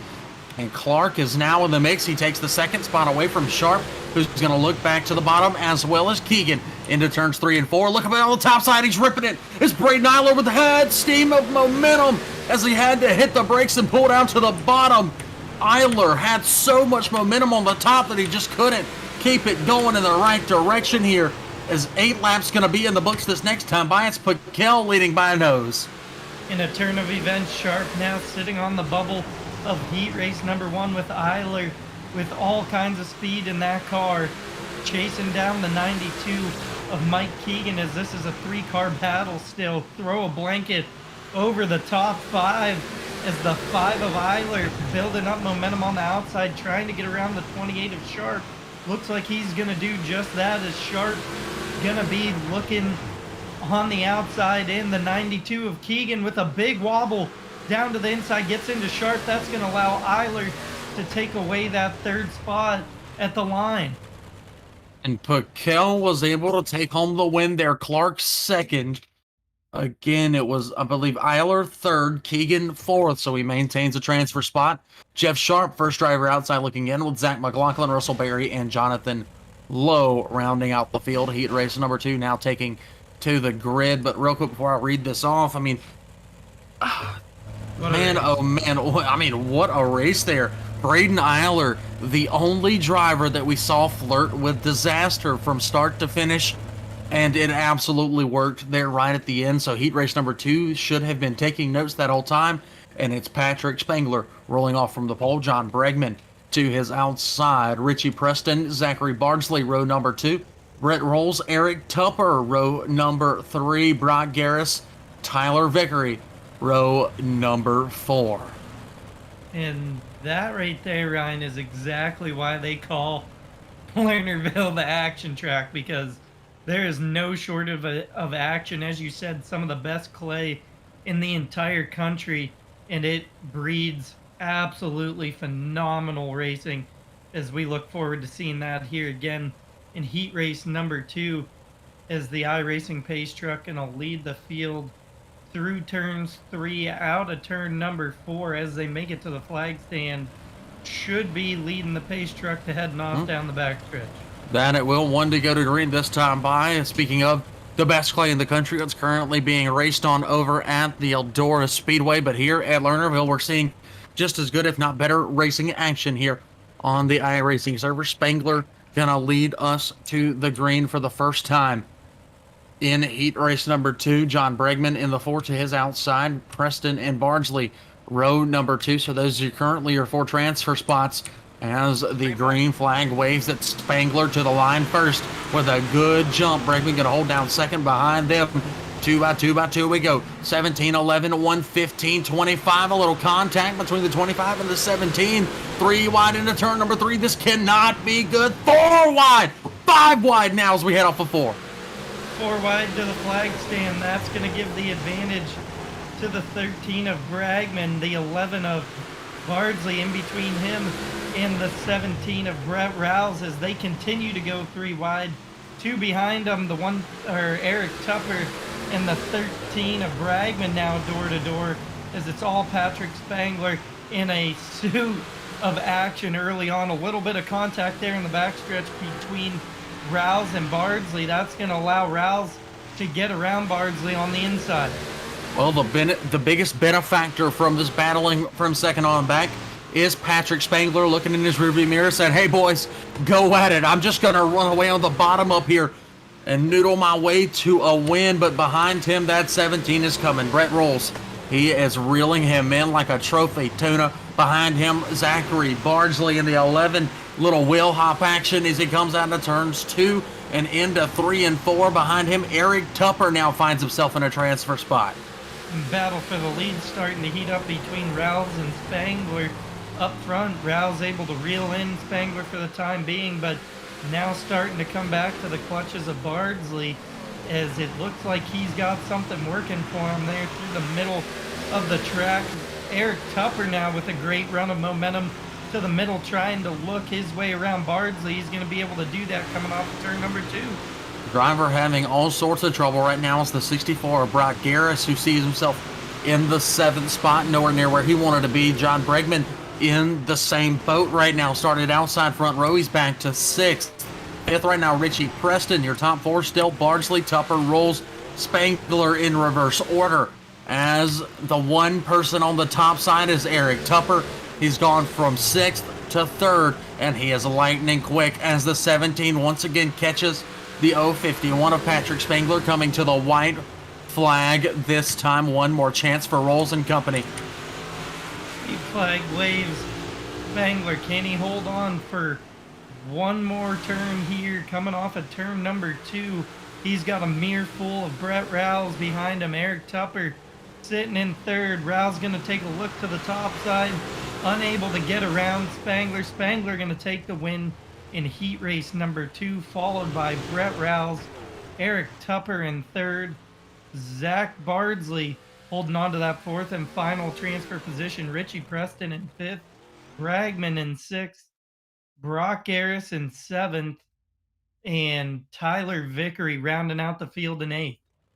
How about that? Rolls and Tupper, 2 teammates finishing 2nd and 3rd. They're both qualifying for the main event a little bit later on. Tyson Landis will roll off from the pole here in heat race number 3, or 3rd and final heat race of the night. Kyle Stoltz outside of him, row number 2. The Catfish Chris Roberts on the inside. Alex Staudinger will roll off 4th. Brad Faria 5th. Tyler Totman, one of your fastest qualifiers earlier on, will roll off 6th. And Randy Shreves, your 7th and final starter here from your final heat race of the night. Heat race number 3 with the DOB Big Block Modified Series. And another great grid to this one with a lot of series regulars in it, at least from what I was able to call last season. I'm kind of the new guy here, if I'm not mistaken, but Tyson Landis up front with Kyle Stoltz. Gonna be quite the battle on the action track for heat race number 3 as the pace truck leads the field into turn number 3, which should be the last parade lap when they make it to the flag stand as the iRacing pace truck gets ready to pull off in the backstretch. That's exactly right. The lights go out, so racing fans at home watching on the Esports Broadcasting Network, Tyson Landis, Kyle Stoltz, Chris Roberts, Alex Staudinger, Tyler Totman, Randy Shreves. Give us your pick down below in the comment section. Let us know who you're riding with. Hopefully that make you a little bit happier after this heat race as the Chevy Silverado pace truck dips off of turn number 3. Landis going to have all the time in the world to pull the trigger. Does so out of turn number 4, and we're off and running here for heat race number 3. Great start, however, by Kyle Stoltz in the 01 on the outside. A big turn in for Tyson Landis kind of killed his momentum on the start. It's going to allow Stoltz to get a good run of momentum as they go 3 wide into turn number 3. That's going to be a sandwich of Staudinger in the middle between Chris Roberts as he's able to take that away. The 6 of Topman down into the grass. The 21 continues to roll that middle top side. A little bit of contact with the 93 of Roberts as this is a 3-car battle for the lead, and I'm sure that there's going to be more that we're talking about very soon. Well, there is going to be more because Tyler Topman is a man on a mission. Started towards the back. He's up to 4th already, up into a transfer spot. 54 of Staudinger. He is lightning quick, fast, and in a hurry to the front here. Landis leads us by about 2 car lengths with Staudinger, Roberts, Totman, and here comes Faria, Stoltz, and Shreves. There is absolutely no separation between all 7 cars on the racing surface here at the action track, the Lernerville Speedway, and battle for the lead. Here we go. 54 to the inside, 31 on the outside. Who's going to take it down to? 31 jumps the cushion just a little bit. Give the lead to Alex Staudinger as the 31 of Landis goes off and back on the racing surface. Topman off the backstretch there for a quick second. That allowed Chris Roberts to pull away temporarily from Topman in that 3rd spot. Looking at that transfer spot, 4th, Tyler Topman continues to battle back to the 93 of Roberts in a good battle here between these guys battling for that 5th position, looking to make a transfer. Well, Kyle Stoltz, the latest check into the Heartbreak Hotel here. He now rides in the 5th spot after starting in 2nd. And now he's going to possibly lose it to the 56 machine of Randy Shreves. No, he won't. Stoltz going to hold it down. Working lap number 8, going to be 2 laps to go this next time by. Alex Staudinger after taking the lead on lap number 6, has charged away from Tyson Landis, now about an 8-car length advantage as they head into 1 and 2 for the penultimate time. Oh, in front of them, look at the slider from Tyler Totman.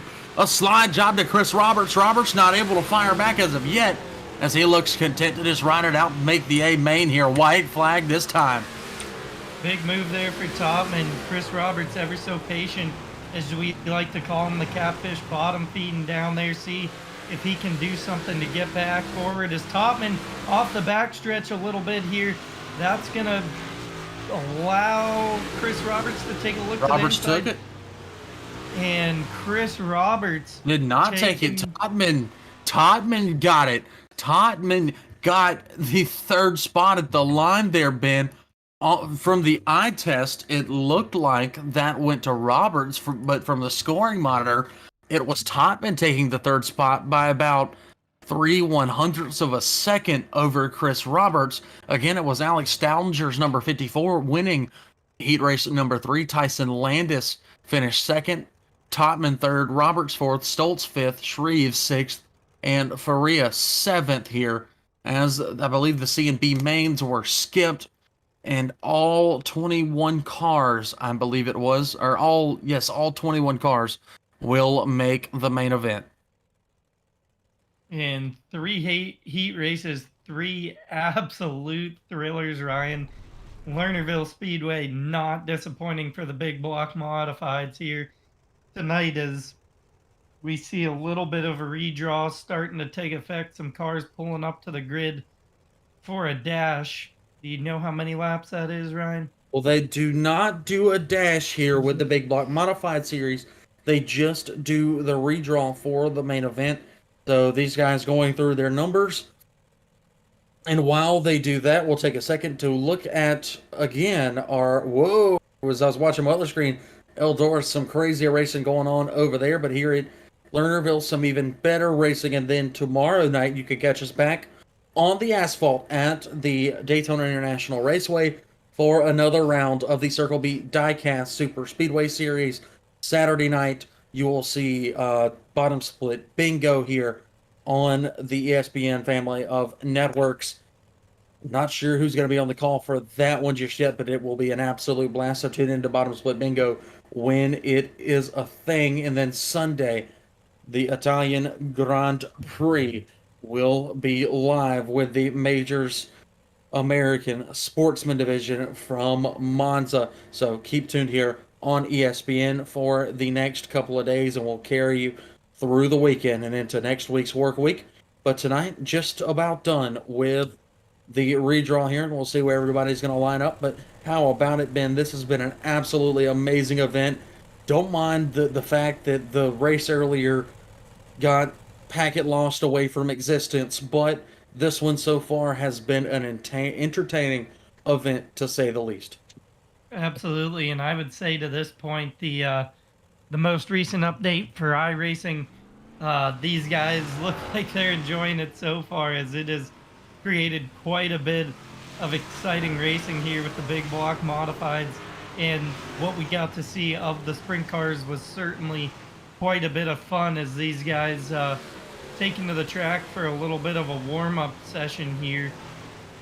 Joshua Piquel, a bunch of other guys out here starting to turn some laps. Braden Eiler, see who can turn in some quick laps so far through these first couple laps. 16.3 for Bardsley, 16.6 for Eiler, and just to give you an indication of well over a second of fall off at this point, with Bardsley now turning in a 16.0 and Lowe turning a 16.1, and Stodinger with a 16.0 as well. So some really tight splits early on in the warm-up.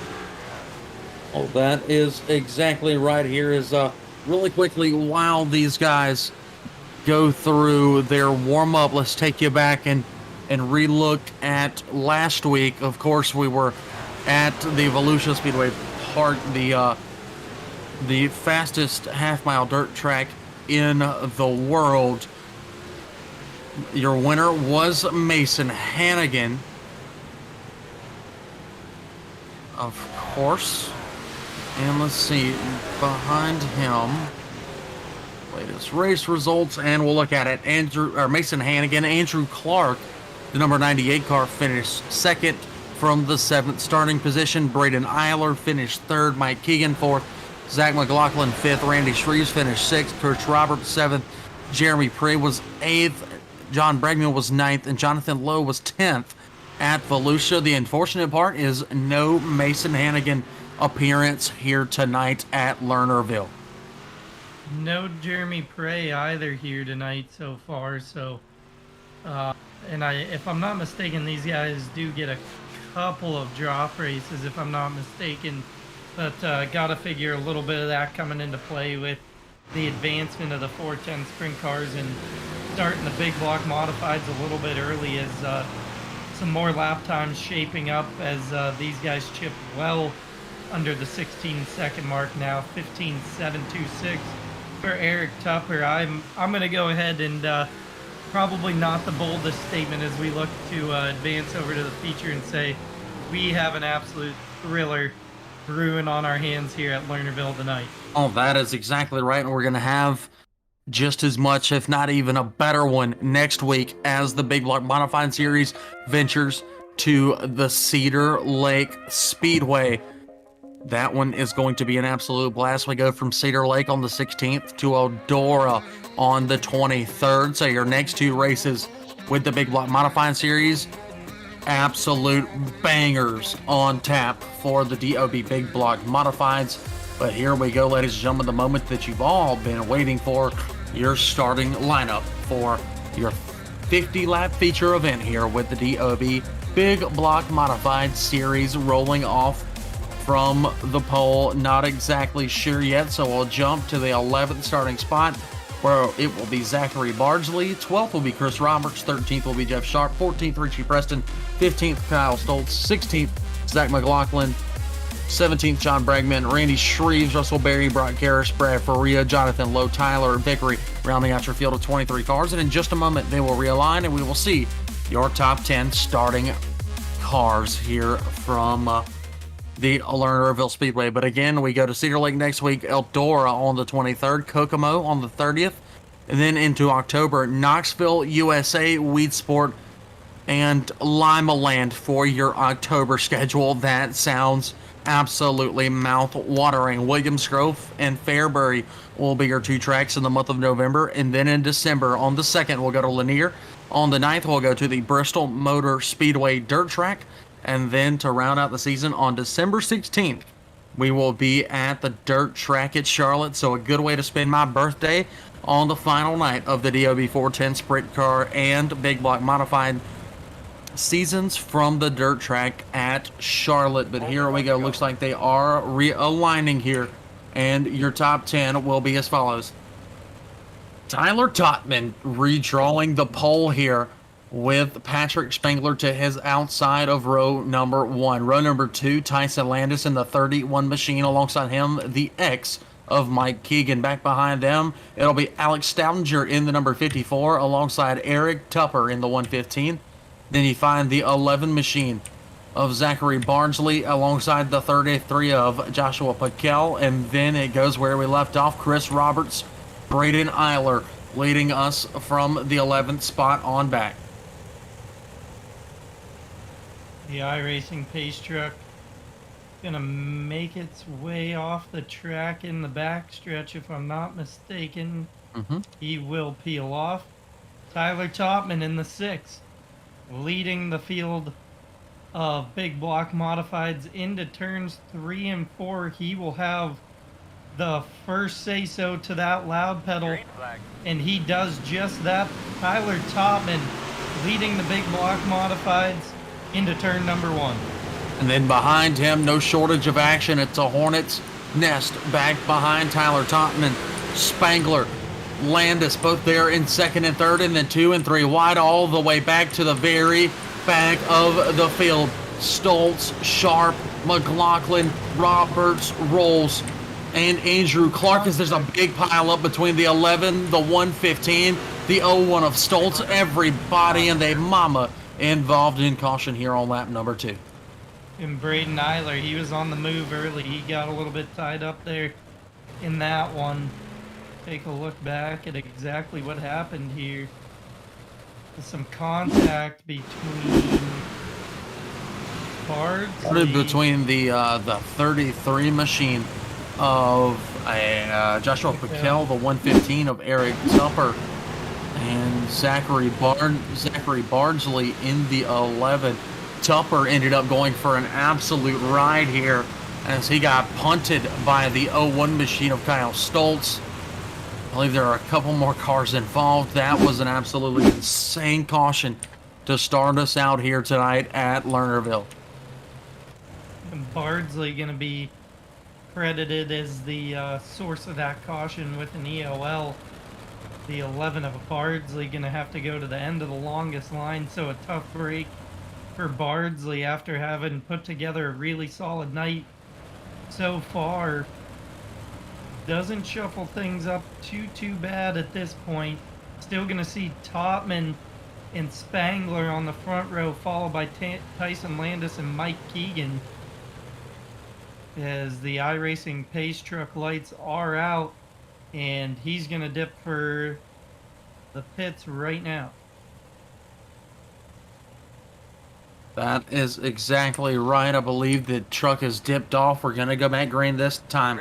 Topman going to control where we refire. He does so, pulls the trigger, and we're back on our way here into lap number 3. And behind him already right back to where we left off. 2 and 3 wide going into turns 1 and 2 for the very first time here on lap number 3.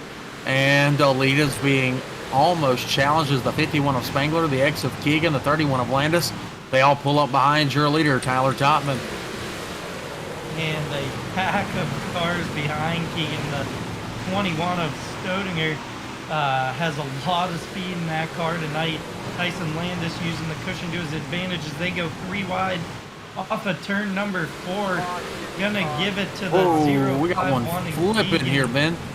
Gets around with the caution coming out, a big flip. Did not catch who that was. The 33 of Piquel. I believe it was the 33 of Joshua Piquel. Piquel, a mainstay at the Heartbreak Hotel here tonight, Ben, has not caught any kind of good luck at all so far tonight as he hit the outside wall after some contact with the 5 of Bray Nyler, flipping up and over. Glad it's a simulation before he comes to a rest on the outside of turn number 4. So Piquel going to fall to the back of the line here as he was given an EOL, charged with the caution after some contact with Bray Nyler's number 5. So he will fall to the tail of the field here. 5 laps going to be scored whenever we take the green flag. And how's about Mike Keegan right now sitting in that 3rd spot? He's got a ton of speed in that X car. But the 21 of Stodinger, another one of these guys that has been fast all night. These guys are putting on an absolute clinic up here of how to drive these big block modifieds, as they are not bothered whatsoever with this update change that has been made by iRacing and has made some really good racing for us so far here tonight. It absolutely has been, as we take the 1 to go to green once again here. It's Topman, Spangler, Keegan, Stoudinger, Andrew Clark, your top 5 for the restart here. Topman is going to get the jump on everybody else whenever he is able to fire in turns 3 and 4. He's thinking about it. He's thought about it. He picks his mark. He fires. 6 machine of Topman back on the loud pedal. We're back on our way here, working into lap number 6 and right back to 2x2x2 action all the way through the field. Contact between Keegan and Spangler. Going to set Spangler back for the time being. Stodinger taking a look down to the bottom, trying to find some moisture with that right rear. He's able to make his way around as Andrew Clark now a 3-way battle for that 3rd position, and Stodinger just too strong early on as Mike Keegan now building up some momentum to make a run towards Tyler Topman. That middle side has a ton of momentum, and here comes Mike Keegan off of turn number 2. He's going to take away the lead from Topman. Oh, 4 machine up and over. 4 machine of Bregman up and over off of the turn 2 berm, as he does not bring out caution here, but the 4 machine of John Bregman Now the caution flag flies as that driver just got a little too hot, a little too heavy on the top side here at Lernerville. Jumped the cushion and up and over went the number 4 of John Bregman. Hopefully you guys are seeing that on your replay screen at the moment. Bregman just got in there a little too hot, hit the lip, and went straight up and over. All in the nick of time for Topman, as Stodinger was coming with a head of steam to his outside to take away that second spot after Mike Keegan able to make his way around. That is exactly right. Keegan, your new leader. Topman second, Stoudinger third, Clark fourth, and Eiler now inside the top 5. A big shuffle there. That's Patrick Spangler all the way back to 6th.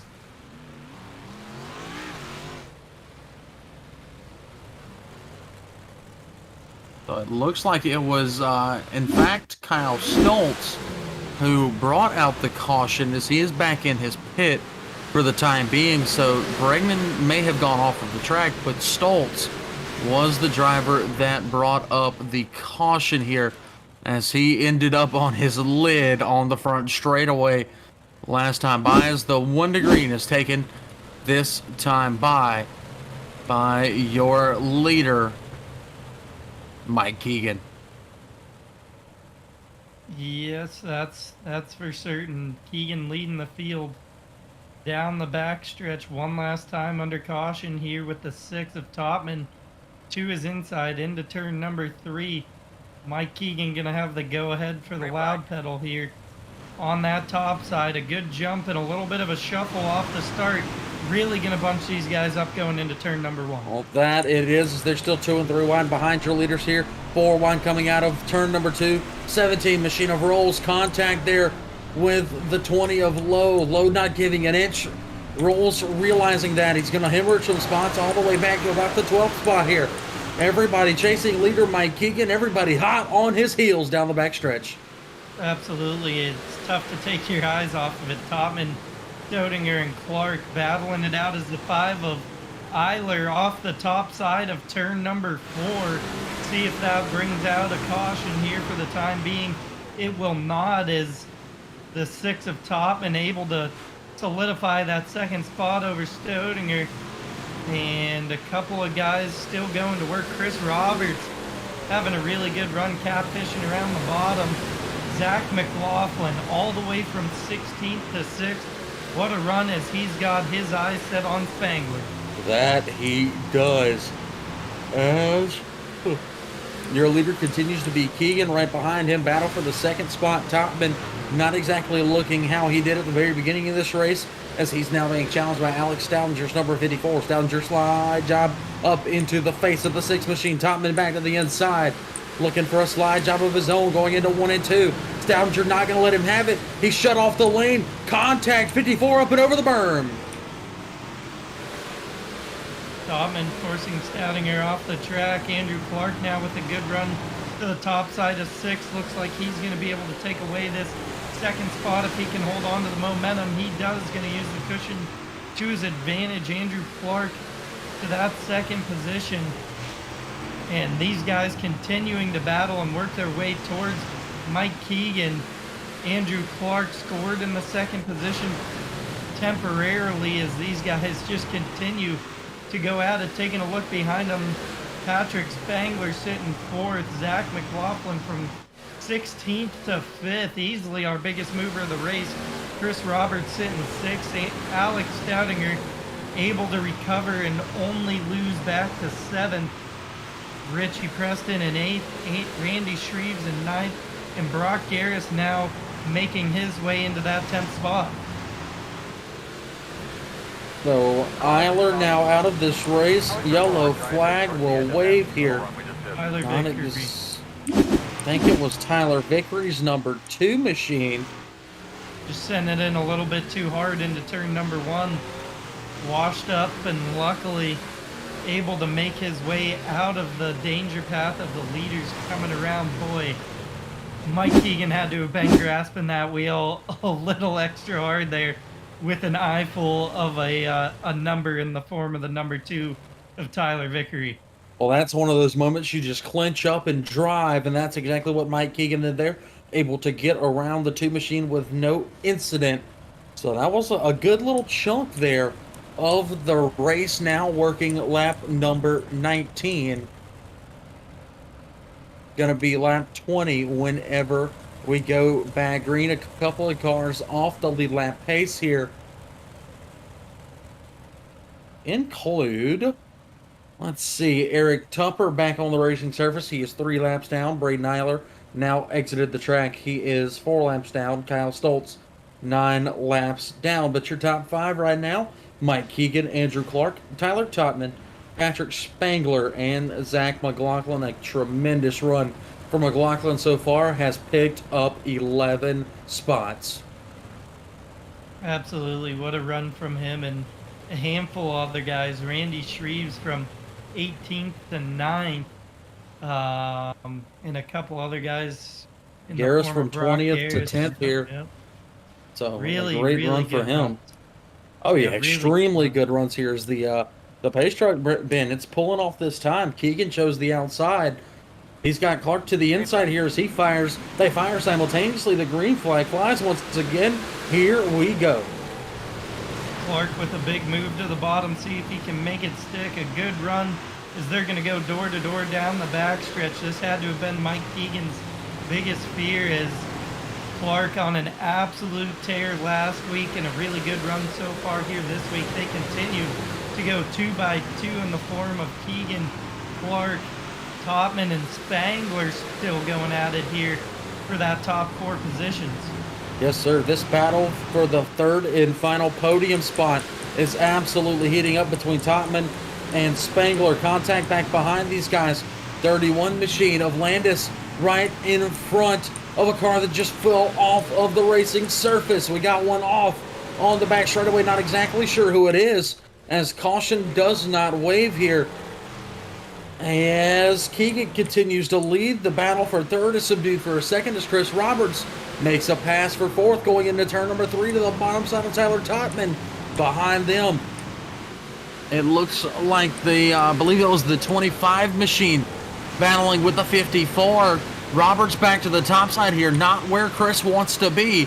Brett rolls in the 17, rebounding from being back in the top, back to about the 12th spot here, as we've got a big jumble up for 3rd, 4th, and 5th. What a battle here between Stodinger, Roberts in the 20, Richie Preston, as Roberts now going to be the big loser in this one. But Stodinger, after getting up off the racetrack with some contact early in the race, now back inside of the top 5 and absolutely beating the cushion down as he starts to reel in the 6 of Topman, who's in a heated battle with Spangler. So before no time, I'm sure that we'll see Stodinger as the battle up front continues to be door to door. Clark and Keegan going at it, as Stodinger now within 2 car lengths of the 6 of Topman. Whoa, Tyson Landis flips over the berm there out of turn number 2. Landis up and over the berm and off of the racing surface. Green flag will stay out here as that battle from about 4th on back continues to be hot, heavy, and full of action. Chris Roberts, the benefactor right now, he comes out in the 6th spot, or the 7th, yeah, the 7th spot. With behind him, you look at it, Paquel, Garris, Lowe, the 17 machine, the 11, McLaughlin. They are all right there together with a swarm of Hornets. McLaughlin not off the track. Topman off the track with some contact with Stodinger.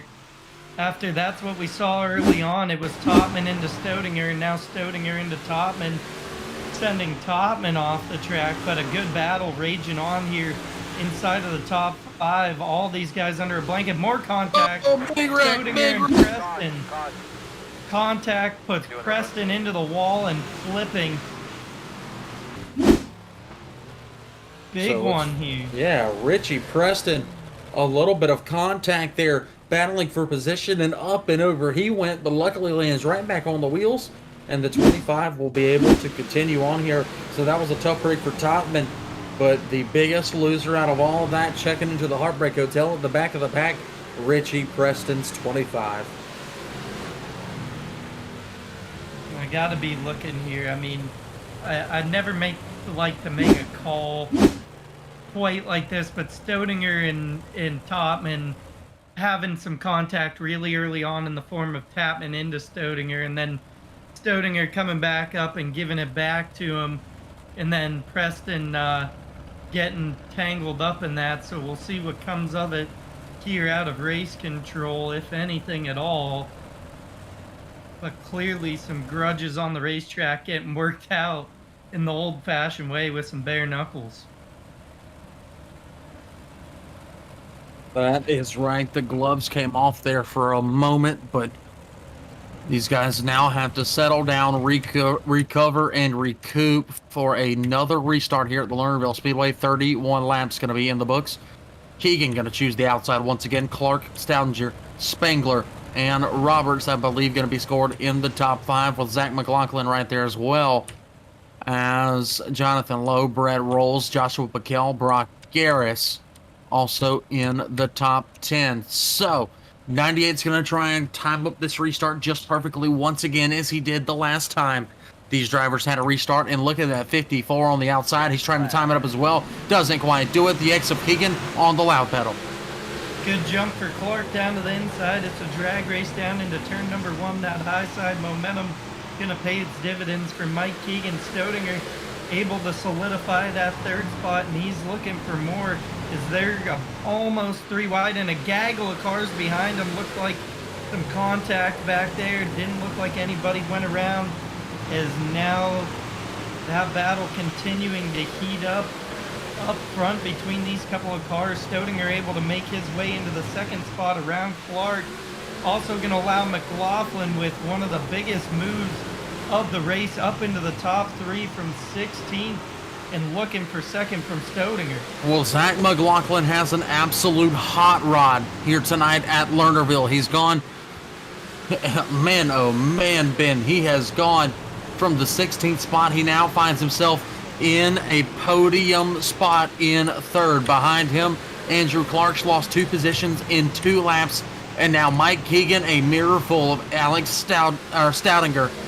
And Stoudinger slings it to the bottom side. Looks like a slide job. It is a slide job. Keegan back down to the bottom. Here they go into 3 and 4 here. Lap 36, going to be 37 next time by slide job from Keegan. Stoudinger going to slide back to the bottom once again as well as we complete 36. Slide job from Stoudinger into 1 and 2.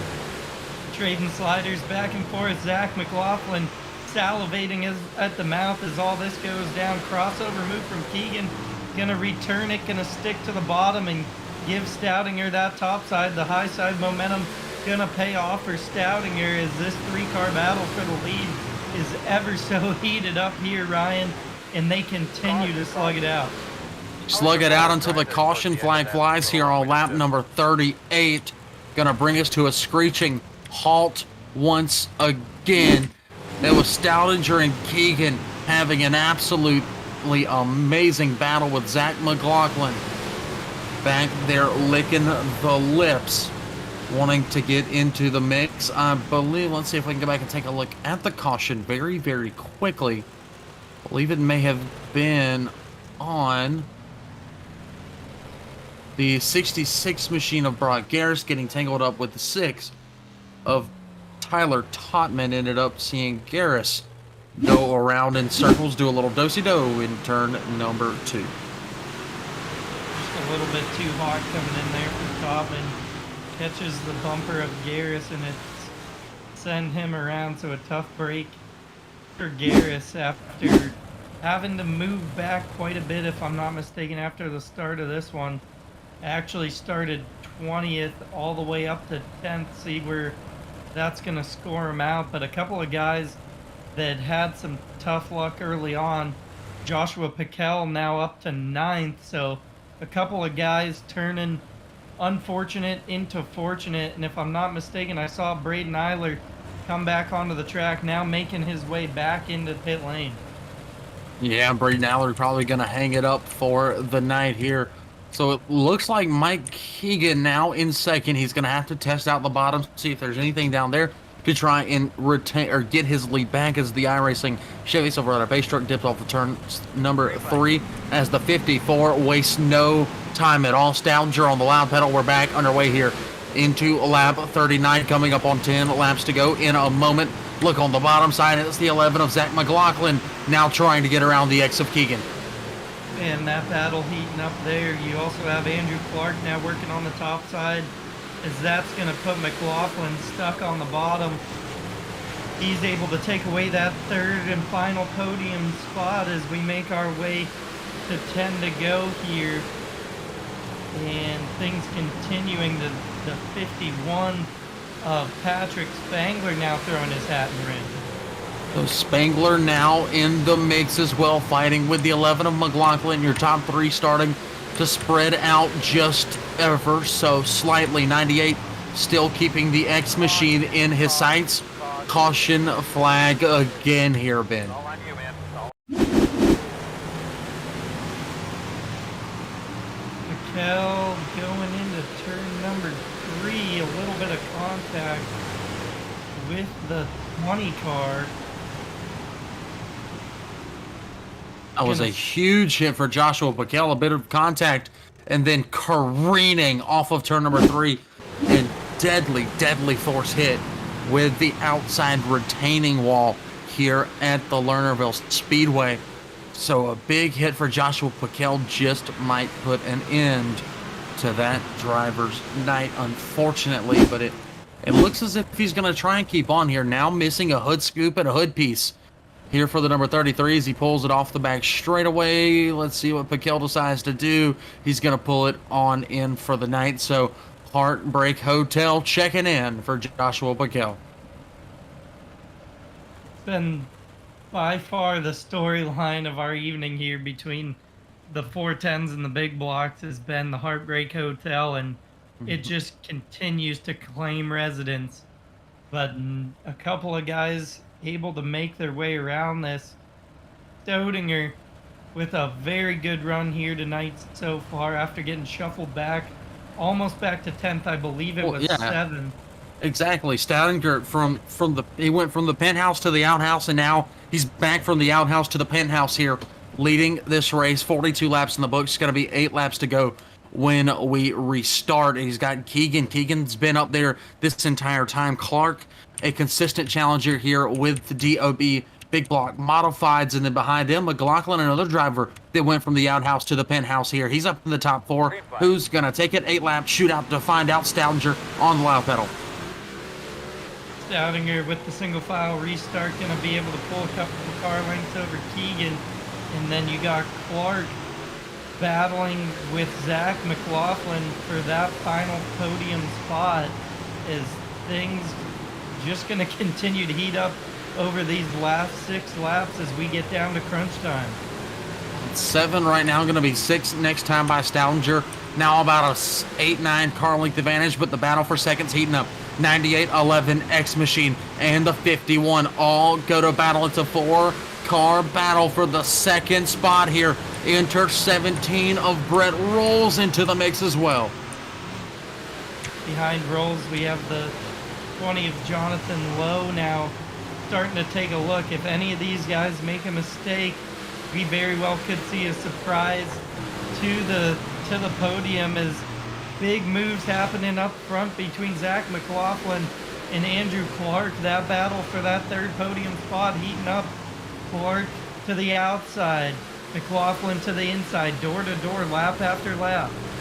This one's getting good here, race fans. Very good indeed. Battle for third, the final podium spot of the night. Clark outside, McLaughlin inside.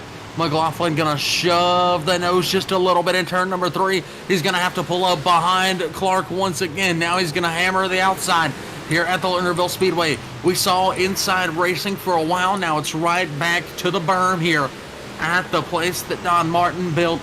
54 machine of Stoudinger gonna lead us into lap 49. 2 laps to go, Ben. Mike Keegan in follow, the 98 of Clark, using the high side momentum to his advantage to pull just over car length over McLaughlin. So it looks like Clark has found something up there on the cushion. Can he hold on to that third and final podium spot? We took the white flag last time. Stoudinger looks like he's going to do it unscathed here. Took the lead on lap 32. Now the driver out of the great state of Ohio is going to take the win here. Round number 2 of the Big Block Modified Series. Keegan second. Clark going to cross in third with McLaughlin fourth. Rolls rounding out your top 5. What a race, Ben Bruno. That was entertaining from start to finish. Patrick Spangler crosses 6th. Jonathan Lowe, a great run from him. 22nd to 7 for one of the DOB admins. That is Jonathan Lowe. Another admin, Chris Roberts, 12th to 8th for his finish. 9th went to Jeff Sharp. Richie Preston finishing in the 10th spot. Tyler Topman, 11th. Randy Shreves, 12th. Zachary Barnsley, 13th. 14th, Brock Garris. And 15th, John Bragman. 16th, Russell Berry. 17th, 1 lap down, Brad Faria.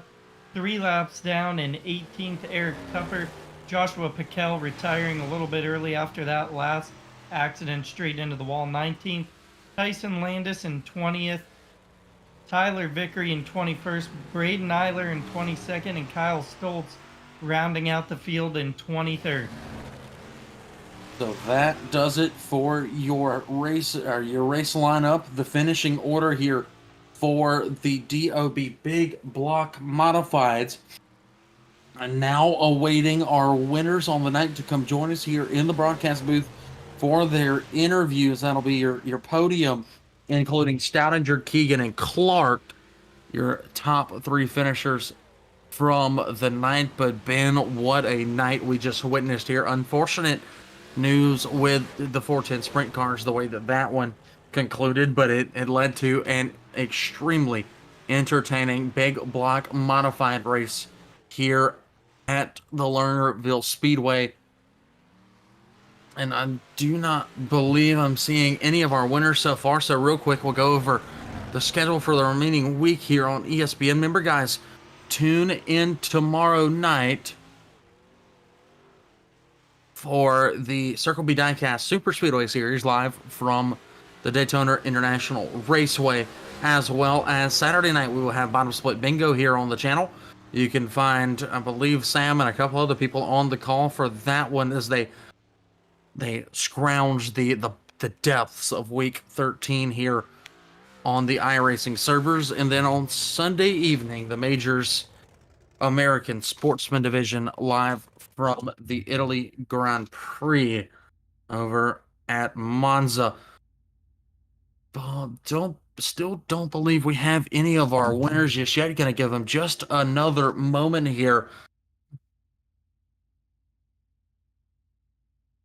All right, looks like Andrew Clark. Let's see, we're gonna start from the bottom and go up. Here we go. Got the 3rd place man in here, Mr. Andrew Clark. Andrew, another good run and another very, very solid points night from you here tonight. First off, how entertaining was that? Oh yeah, it was fun. Unfortunately, I climbed the wall on like lap 28, and my car was never the same. So I was just kind of holding on, and I knew I couldn't let Keegan get too far away from me because he was right behind me in points and everything. So I was just trying to keep him in check and everything. So I can't complain for having a messed up car. I felt like I had something for the win, unfortunately, but I messed up. Well, speaking of going for the win, you still got plenty more opportunities to do that this season, because next week we go to another place that's sort of similar to this in banking, but very, very different, the Cedar Lake Speedway. Where's your mindset in that one, Cedar Lake? Obviously, an extremely fun track with these big blocks. Oh yeah, really fun track with the big blocks. There's a bunch of different lines that you can run there. There's going to be a lot of sliders being thrown in 3 and 4, or even in 1 and 2, and the high side's definitely going to be dominant, but if you can make that bottom side work, it's a really fast way around there in these big blocks. So it's going to be real interesting to see how the track plays out and see where you come from in the field and see if you can get up there first, because I think it's going to be whoever can get up there first is going to run away with it. So hopefully I can get a better redraw spot than tonight, unfortunately, but hopefully we can make something work down there at Cedar Lake. Either way, a tremendous night for you here, and hopefully going to be a good one for you next week as well. But before we let you go here tonight, who's responsible for the speed in that race car?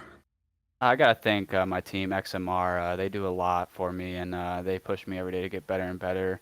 Gotta thank Swan Speed Shop. He builds amazing sets for our team. Personally, he'll go through and help us out personally, individually, and get it to where we like it. And he's builds me some quick sets, so can't thank him enough for that. Some great stuff there. Andrew Clark, once again, congratulations on a third place finish. We will see you next week from the friendly confines of Cedar Lake. Thank you.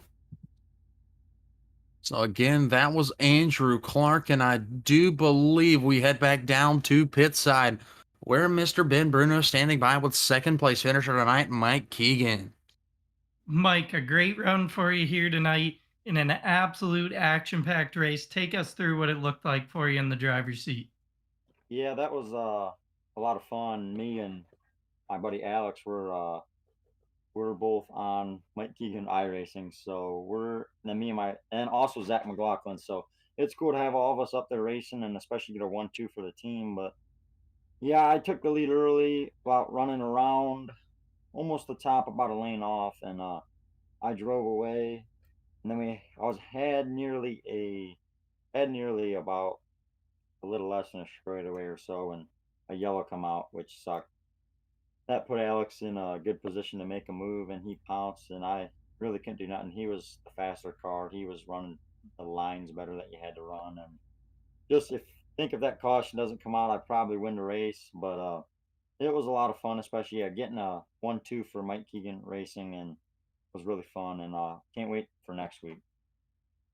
Absolutely. And, with that, falling just short of the podium last week, able to make your first podium in just week number 2 here, without having Hannigan and Eiler falling out early on, this is really going to bode well for you moving forward in this points battle early on.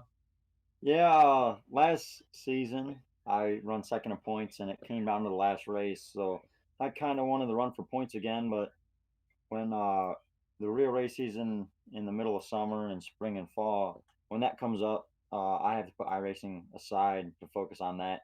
So I haven't raced in a while, and I'm still a little bit rusty, but hopefully we can keep having some good finishes like this, and maybe we'll be there in the end for the points title. Certainly starting to shake those cobwebs off without a doubt. Looking forward to Cedar Lake. How do you take this podium finish and build on that and trying to, really solidify where you're not in that position at the end of the season, where it comes down to the last race for that points battle? Yeah, I just gotta keep staying consistent. I'm not the greatest. These cars take a lot of feathering the throttle, so I gotta like at Volusia, I was a little bit rusty doing it. That's why I felt like Eiler and Mason and they could kind of get away. I just wasn't as smooth on the gas as they were, so I just got to keep running races and go week by week and keep practicing and learning how much I can give and stuff on the throttle and just how hard I can drive the car without losing speed. But just got to keep having good finishes, and hopefully we'll be there at the end. Well, hey, before we let you go here, Mike, who do you want to thank for getting you on the podium here in just week number 2? Yeah, there's a bunch of sponsors for Mike Keegan iRacing. BL Minute Trucking, Level Utilities, Fremont Fence, MAK Salon, Napa, John Wright's Custom Chrome, Kistler Engines, Kistler Racing Products. There's probably a few more I'm missing, but I also got to thank my buddy Alex, who he won the race. Congrats to him. But he helps me a bunch on the modified stuff, and does a pretty good job with setting these up and having sets for them. So thanks to him. Thanks for you guys for broadcasting and Chris for putting it on, and everybody on MKR, they help out. And my other teammate, Zach McLaughlin, he run fourth. Thanks to him, too. He helps a shit ton. And just thanks to everybody. Mike, congratulations to you on the podium finish. Look forward to seeing you next week at Cedar Lake. Thank you. So that was voice of second place finisher Mike Keegan. And lastly, we stay down here on the starting grid here in Victory Lane tonight at the Lernerville Speedway. Mr. Alex Stallinger getting it done at the very end. Went from the penthouse to the outhouse, back to the penthouse taking home a huge win here in week 2 with the big block modifieds. Alex, first off, just take me through that. At the very start of the race, you were up there racing with Mike and everybody else, and then all of a sudden you found yourself in about the 6th, 7th positions. And just talk me through working your way back to the front and how you knew that you had the car to beat here tonight. Yeah, we got a little bit of time there before the feature. Went out there and it felt really good. I knew I had a good car, and I seen how well Mike was driving it, and there were some drivers out there with the elbows up and stuff like that, and he unfortunately got into a situation and knocked me back to like 6th or 7th, and it'll challenge you a lot. Like when you know you're quick in these, but you still have to keep calm because throttle control is so important in these cars, especially when it's slick. So it's like you have to keep calm. And I lost my rhythm there for a couple laps, and had to regroup. I was a little frustrated, but had a couple cautions in my favor. Was able to pick off a couple cars, got a caution. And a lot of the times I started on the outside. That's where I wanted to be the whole race, on the outside, and we had a caution with I think 10 to go or 7 to go or something like that. Mhm. And kind of got worried because I knew at that point Mike Keegan had seen where I was running, and I knew he'd pick up on it and follow it, and I knew he was pretty quick tonight, so I was like hoping that he wouldn't throw a slider and take my line from me, but it was definitely a lot of fun. And speaking of sliders, a tremendous slider battle there for a little bit between you and Mike, and all of a sudden Zach comes into the mix. I mean, teammates going 1, 2, 3. You do not see that very often in any facet of racing, but you guys got it done here tonight. I mean, and take us into next week. We go to Cedar Lake. I mean, you're a driver. We didn't see you last week, but you come into here. Is this something that you're planning on following, running the points here with DOB this season? And if so, how much are you looking forward to Cedar Lake next week? Oh, I mean, I plan on running the season out. Unfortunately, last week didn't have the car ready, and so hopefully there's a drop week. We'll take that and move on to Cedar Lake. I struggle at Cedar Lake quite a bit, but gonna run some test sessions and try to figure something out there and see what we can do. I mean, I have a decent car for there, and just gonna have to be smooth. I mean, the main thing in these cars is just smooth and knowing the lines. So I got some work to do there. Don't have much time on Cedar Lake. And the biggest thing that Mike keyed in on just a moment ago, I'll even ask you about, is throttle control with these big block modifieds. I mean, we saw there during the last 5 or 10 laps of the race here at Lernerville, everybody half throttle, if not just a little bit more down the straightaways. How big of a factor really is throttle control here with the big blocks?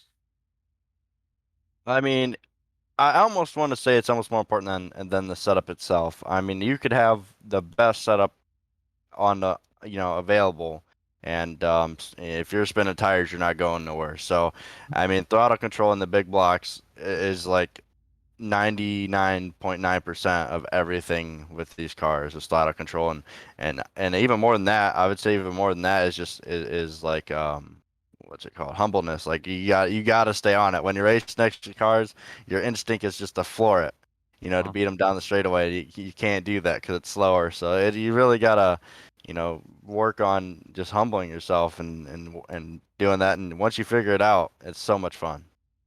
Well, the patience was a virtue for you here tonight, and it got the job done at Lernerville. Alex, before we let you go, who do you want to thank on the car? Who's responsible for getting you into victory lane here tonight? I'd like to thank Mike Keegan, Zach McLaughlin, them are the 2 teammates on MKR. I'm sure Mike covered the sponsors. I can't remember all of them, but big shout out to everyone that helps me and has got me to this point. I appreciate it, and thank you guys for broadcasting. Thanks to Chris Roberts for letting us run in this league, and everyone that's watching. That sounds about right. Alex, once again, congratulations from here at Lernerville tonight. We look forward to seeing you at Cedar Lake Speedway next Thursday evening. Thank you. Hopefully I see you too. Yes, sir. We sure hope so, for your sake and for our sake as well. Ladies and gentlemen, your winner, Alex Stouninger. And moving right along into tomorrow night, you will see the Circle B Diecast Super Speedway Series from the Daytona International Raceway. That will be tomorrow night at 8:20 p.m. Eastern Standard Time. So do not take your eyes off of ESPN until then. But ladies and gentlemen, that'll do it here from the Lernerville Speedway. Next week, we go to Cedar Lake with these big block modifieds. And with the 410 sprint cars, we will be back in action. Unfortunately, tonight was a little bit of a washout, but next weekend we will be right back in action at the Lanier National Speedway over in Lanier, Georgia. So you're going to see both the 410 sprint cars from Lanier and the big block modifieds from Cedar Lake. Next Thursday night, action kicks off at 9 p.m. Eastern Standard Time. But for tonight, I have been Ryan Williams, and for my broadcast partner, Mr. Ben Bruno, and executive producer, Sam Cooper Bennett, this has been the Esports Broadcasting Network, bringing you another edition to the DOB 410 Sprint Car Series and the Big Block Modifieds. Ladies and gentlemen, have a good night. We bid you a goodbye.